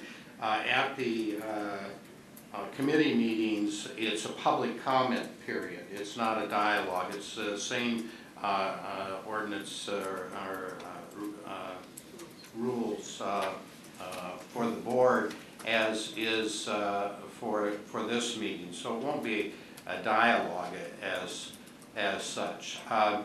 Don't delay this. I certainly hope you approve it. Otherwise, you're back to three options, but definitely don't delay it. I agree with Dunning and Beckfield. Supervisor Anton, is this to the motion to refer? Yes, it is. The issue of Eau Claire and Altoona necessarily strikes a note with me because I'm from Augusta, and our roads are not all that in great shape, I can assure you. I think the same is true of Fall Creek, and I've been on some of the township roads, some of whom I represent within my district. It seems to me that if we're going to meet with others, we ought to meet with all of the people who are involved. And that sounds to me like it's a really big problem to negotiate. I think we should proceed with this. And then as we might want to look at it later, we can do something else, but we need to move ahead. These roads are not in good shape. And if I may add just one point of value, one of the charts that we saw from John showed that if we pay attention to the roads right now and we spend $1, we save money later. I don't recall he gave us a number, but we did. Excuse me, you're going off the agenda item. Okay, I think it's important that we move ahead at this time. Thank you. Supervisor Chilson, to the motion. Okay. To the amendment. I'm going to agree with Supervisor Wilkie, Supervisor Dunning, and the others that have talked on this. To refer it back to the committee, I'm part of both of them. The meeting started at 6:15 in the morning. Then the Finance Committee then joined the meeting and went until 10:30. I can tell you after 4 hours and 15 minutes, I do not see any reason to refer this back for further discussion. We beat this thing to death. And to be very honest with you, we all got our nomination papers circulated, we got the signatures, you're on the county board. Sometimes it comes down to making difficult decisions and tough ones, and it's not all a popularity contest, and it's time, I think, it's a long-term problem, it's time to vote for the solution, and my feeling is we need to do it tonight to move it forward so that we can become part of the budgeting process this year or face some of the problems that Supervisor Wilkie has outlined as possible solutions. I will oppose the amendment. The board is lighting up, and in the interest of time, and I want to suggest that I can go through this sequence of people and simply ask that you indicate in favor or opposed, or. Just call the question. Or. Just call the question. I think we're ready for. Okay. I've only spoke once. This is on the motion to refer. Yes, this is on the motion to refer. Okay, I'm going to call the question. I think that we have heard a variety of opinions on this. So please take your pads in hand and vote. Please stand. The question, or what you're voting on is the motion to refer to the Highway Committee and Finance and Budget. So a yes would mean it gets referred. Oh, sorry, I'm sorry. There you go.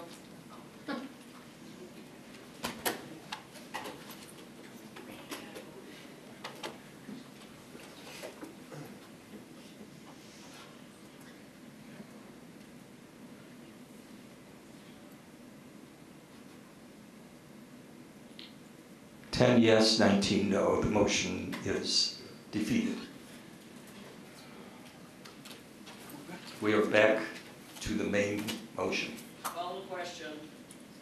We have a request to call the question. With a, Supervisor Henning needs to speak. Supervisor Henning needs to speak. Yeah. I was just going to ask if there's objections. So the objection is from Supervisor Henning, who wishes to speak. Please. Finally. Finally. Okay, I know that I'm not gonna have everybody agree with me because I've listened to about 3 hours of this. So nobody's agreed with anybody else. When I was elected to represent everybody in Eau Claire County, not the people in Altoona only, Eau Claire only, or anything else. And I think the only way to vote fair on this for me is to realize that this is not the wheel tax is not the only option. There is a levy that it can be put on, and this is a double tax. We're asking everybody in the county to vote or to pay the taxes on the levy. Then we're gonna go down and take these people, just the select people that have the smaller vehicles, to pay an extra tax.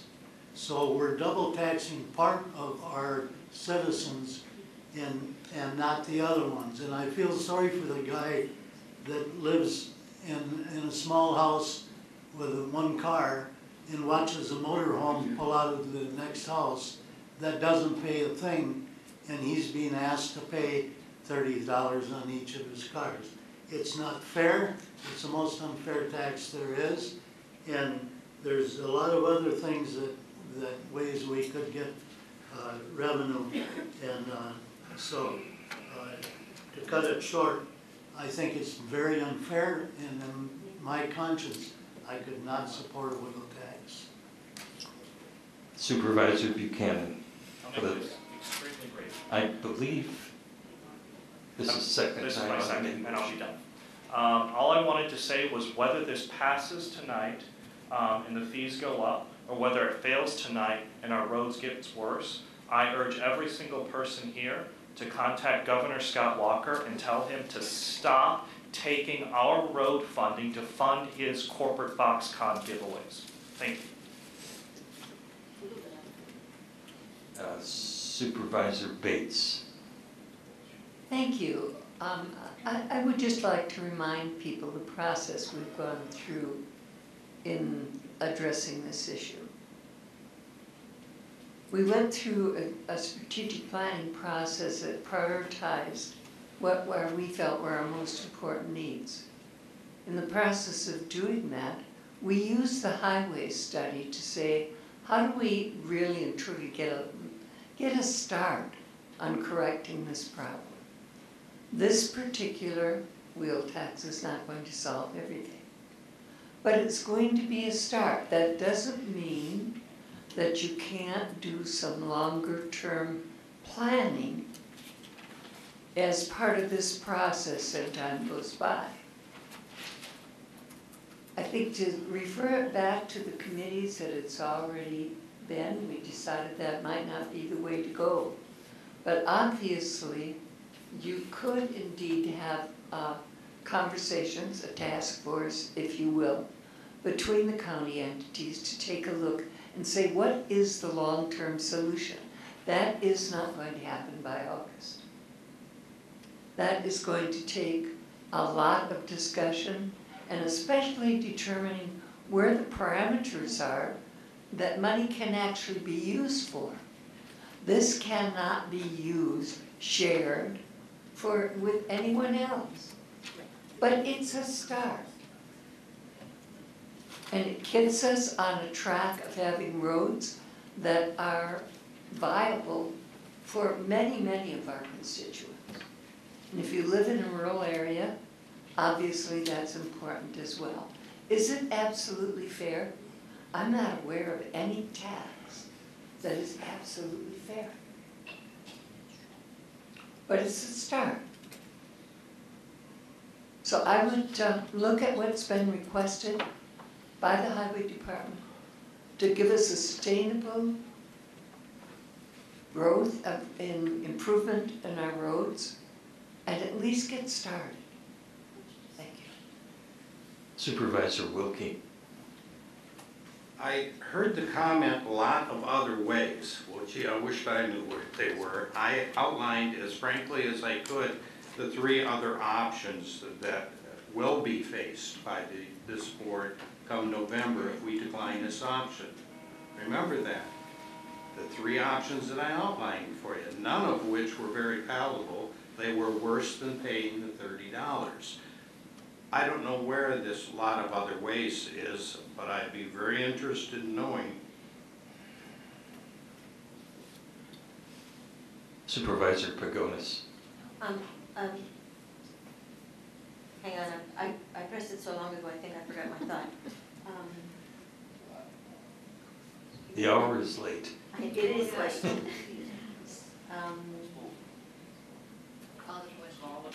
I remembered. Okay, I remembered my thought. We all received one of these a month or so ago, and in it is a page called Debt Service by County. And I just want to inform everyone that Eau Claire County is in the top quartile. So maybe some of the other supervisors are correct, there are lots of other ways to raise money. We haven't figured it out, but Eau Claire County is in one of the top counties with debt service per capita. And so I don't think it's a really admirable position to be in, and I think that looking for alternate ways to fund things would be a positive way to go. So we need to pass this. Call the question, Mr. Chairman. Yes. Call the question. Okay. Supervisor Dunning, you have your light lit here. Can you make it very brief, please? Yes, just to support Supervisor Pagonis, the amount of interest for the first year is $269,000 if we don't pass this. So remember what that just adds to that, the loans amounts that we're borrowing. So I vote in favor. Okay, I see no other comment. Very briefly, Supervisor Anton, the hour is late. Would we not have to pay higher interest rate if our credit rating went down, so that it would be not only the interest on the money related to the highway department, but on all borrowing? And that has a substantial impact. We haven't talked about that. I'm certainly in favor of. I see an emphatic nod from the chairperson of the Budget and Finance Committee who agrees with you. Thank you.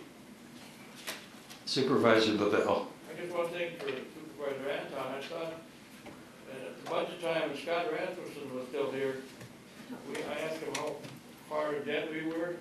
He said 100 million we were. So he said we could still keep our bond rating. I think it was AAA or AA plus.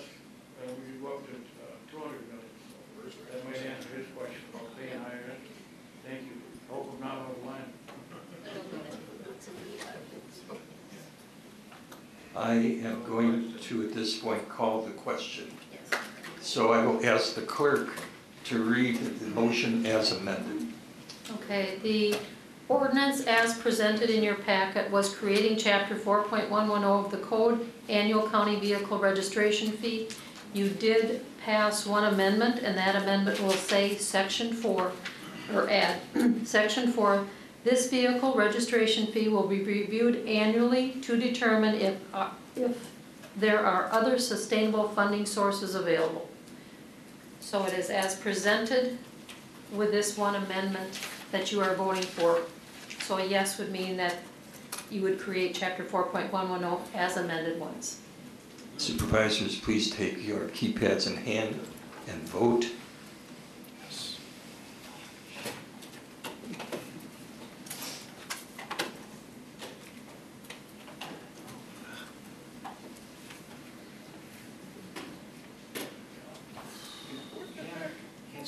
Oh, I thought I voted, sorry. Sorry about that. Supervisor Gibson. I'll cancel my no.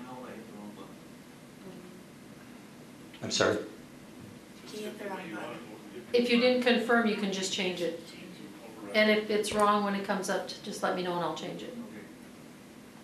It is 20 yes, 9 no. The motion passes.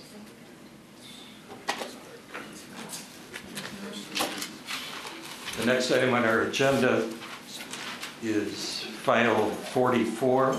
Authorizing a transfer from the 2018 contingency fund in the amount of $49,999 for the replacement of copper water lines at Beaver Creek Reserve. Motion. Motion by Supervisor Beckfield, second by Supervisor DeLuca. Explanation by Supervisor Pagonis. Thank you, Mr. Chair. There was a discovery that there were high levels of copper leaching into the water at Beaver Creek Reserve. And the facility is owned by the county and is under the purview of the facilities department. So the facilities department has begun the emergency replacement of the pipes. So what we're asking today is to have, I'm not exactly sure why it's $49,999, I'm just gonna say $50,000 to come out of contingency to be placed, to be returned to the facilities department to refund them for the expenditure.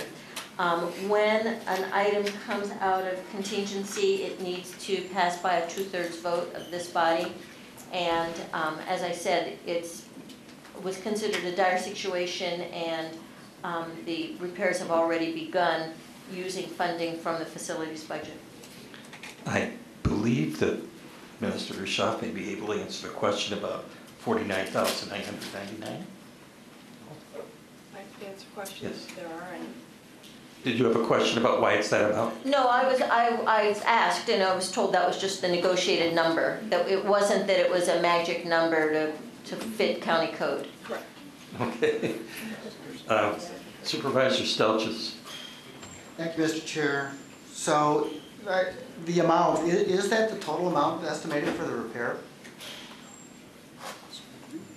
Who could answer that question? Frank is one. Oh, sorry, Frank. Without objection, Mr. Draxler. Yes, that's correct. He's got to come to a mic. Okay, thank you. So I'm all in favor of this. I'm somewhat familiar with the problem there. I'm glad we're fixing it. My question is, why is it coming from a contingency fund? If I look at the 2018 budget, we budgeted $75,000 for capital repairs for Beaver Creek, which we do every year. In the capital budget, there were 3 items listed, but the biggest one was to create the parking lot improvements, which actually has already been completed.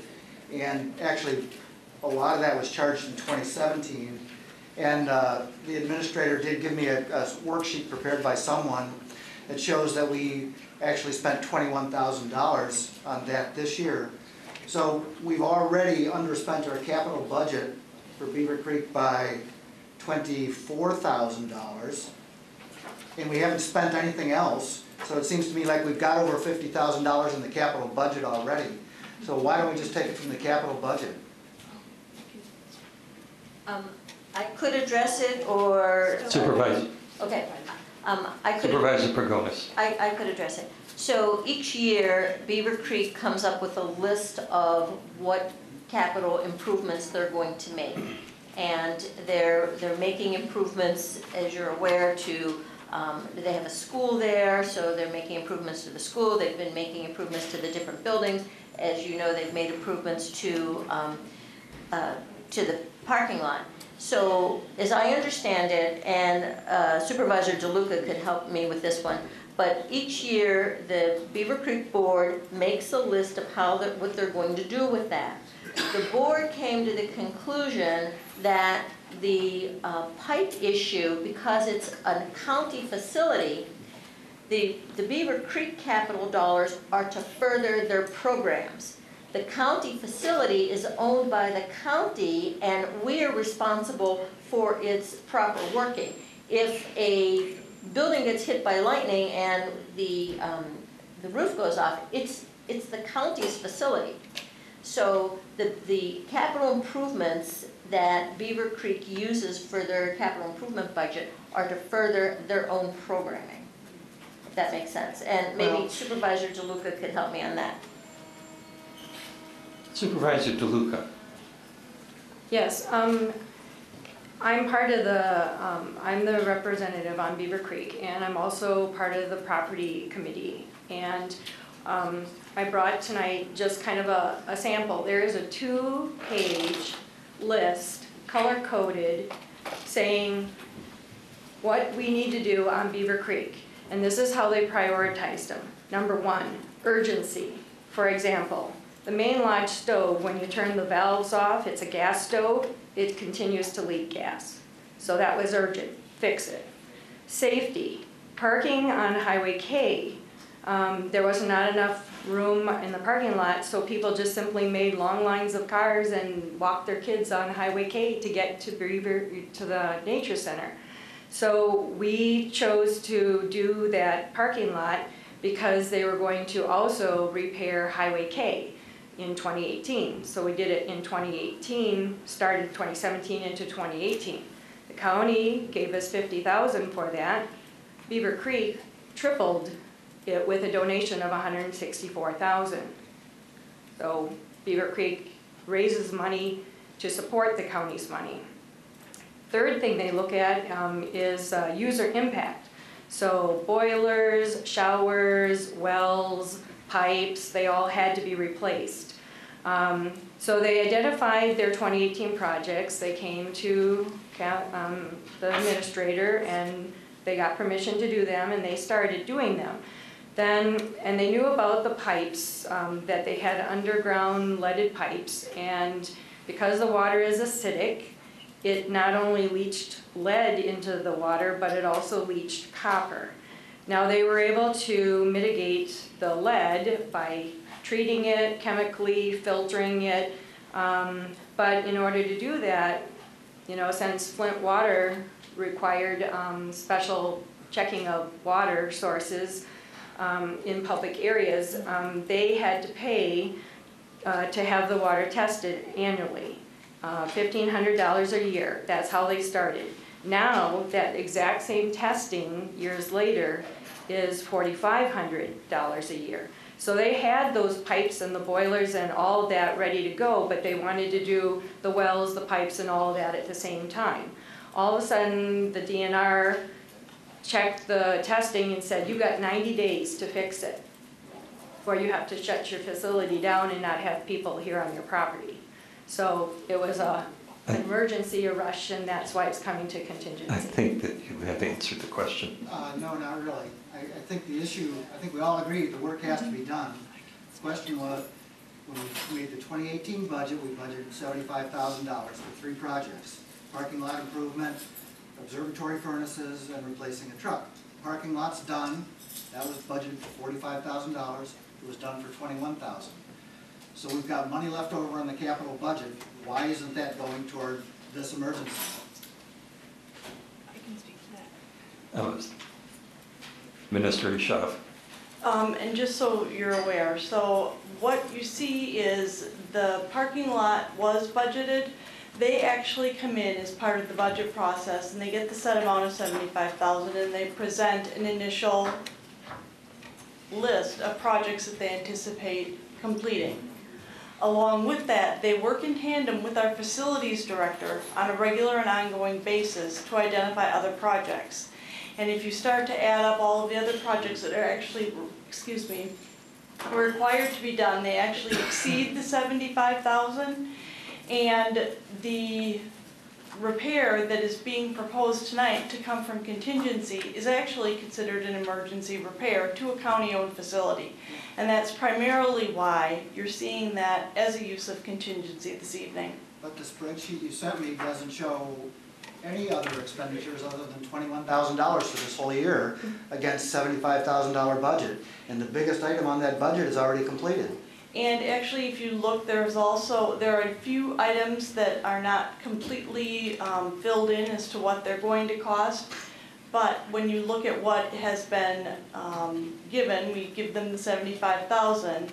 They have around $40,000 in proposed for projects that our facilities have identified they need to happen now. They've already paid around $15,500 for some activities, and as you mentioned before, that parking lot from the prior year was paid out of this as well. So at that point, all of their capital funds that have been provided by the county to Beaver Creek Reserve for the maintenance of the property have been or will be expended. So is it safe to say then that if we lift things on a capital budget, that it's the discretion of the agency department to move? If we give them $75,000, they can pretty much spend that any way they want?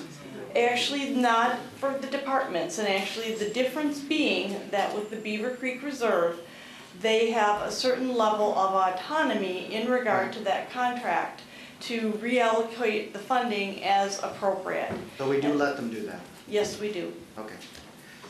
So then, we will assume that they'll spend their $75,000 budget on things other than this, even though it's not called out in the budget.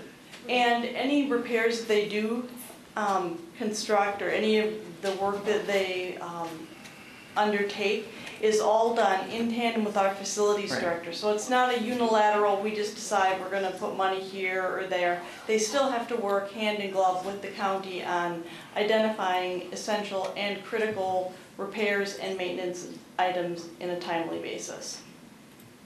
Okay, thank you. Supervisor Anton, briefly. Thank you. The copper doesn't necessarily leach out by itself. It's caused by, apparently in this case, acidic conditions.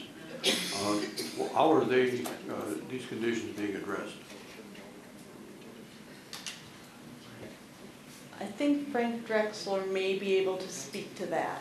Without objection, Mr. Drexler, could you come to a microphone or speak very loudly? Thank you. Oh. So directly to your question, they're putting in the plastic piping underground. All the underground piping is being replaced. They're also doing some work with some of the controls where it enters into the system. The wells are not included in part of the 49.9. The wells, there's at least 2 of them that have to be replaced, and part of that is the funding for this year is $25,000 try to replace 1 well this year, and then the second well next year. So the acidic condition presumably would still remain? No, it will not. No, I mean, it's from the water itself. From the water itself, yes, but that's being treated in the system.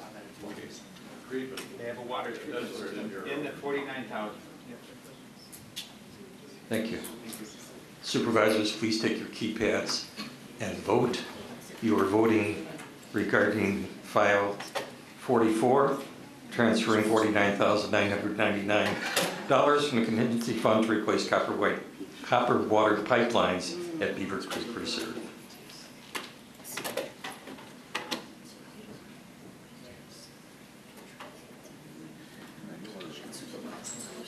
Oh, she's not here. What do we do? Okay. The vote is 28-0. The motion passes. The next item on our agenda is file number 45. Authorizing a transfer from the 2018 contingency fund in the amount of $15,495 for the replacement of the jail radio system. Motion, Supervisor Leary. Second, Supervisor Chilson. Explanation, Supervisor Pagonis. Yes, and I'm sorry that Supervisor Miller left because she could help me with it. So turns out that the communications between the secure jail and the Huber Center has broken down in some way. It just hasn't been working. And so it became a dire situation in terms of failure to communicate.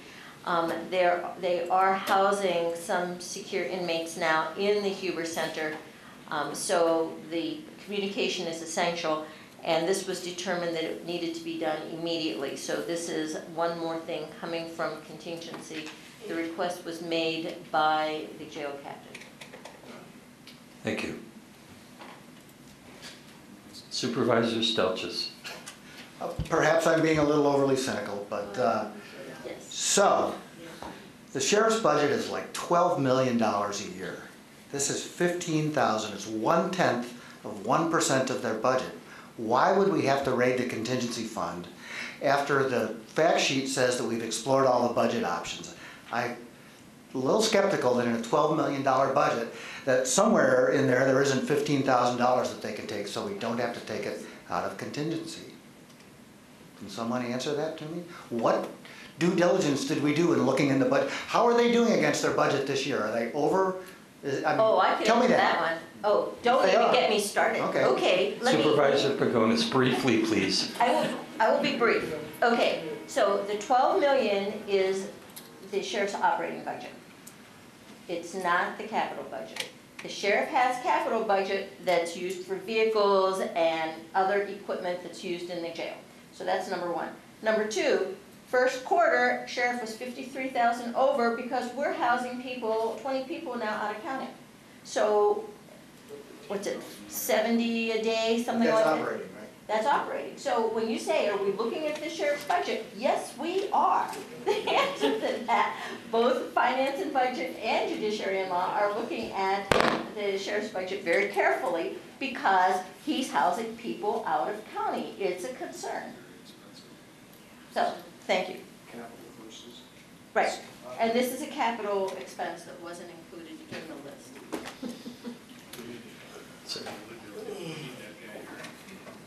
I see no other lights lit here. Supervisors, please take your keypads in hand and vote on file 45, transferring $15,495 from the contingency fund to replace the jail radio system.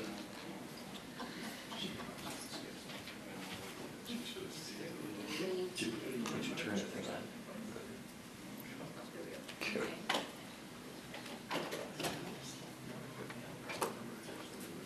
That passes 25 yes, 3 no. Thank you very much.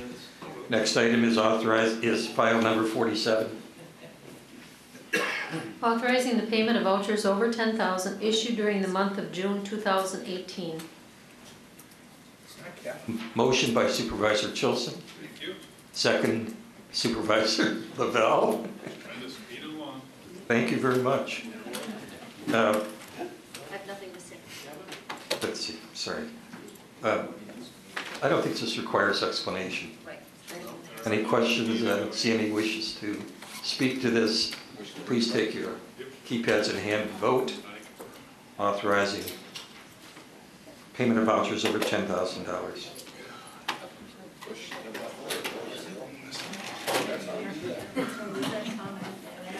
That passes 27 yes, 1 no. Last item on our agenda is file number 42. Ratifying and affirming the Chippewa Valley Regional Airport Commission petition for airport improvement aid dated June 19, 2018. Motion by Supervisor Moritz, second by Supervisor Gatman. Any explanation? I can give one if you want. I can give you Oh, one if you thank want. you. Supervisor Moritz. The Airport Commission, this is called an administrative exercise. That means we ask for money, not from you guys, of course, from this board, but instead from the state and the federal government. In order to do that, we have to submit this petition. We've agreed to do it on the commission. All you need to do is ratify it. And then we ask for money to do projects that are 5 years into the future. So please approve it so we can continue to get FAA money. Thank you. Thank you. I see no request to speak. Supervisors, please take your keypads in hand and vote on file 42.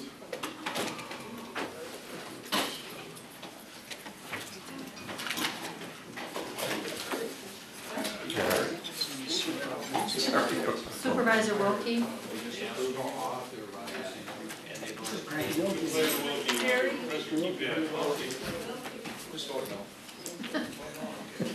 That passes 28-0. Thank you very much. We have concluded our agenda. We are adjourned.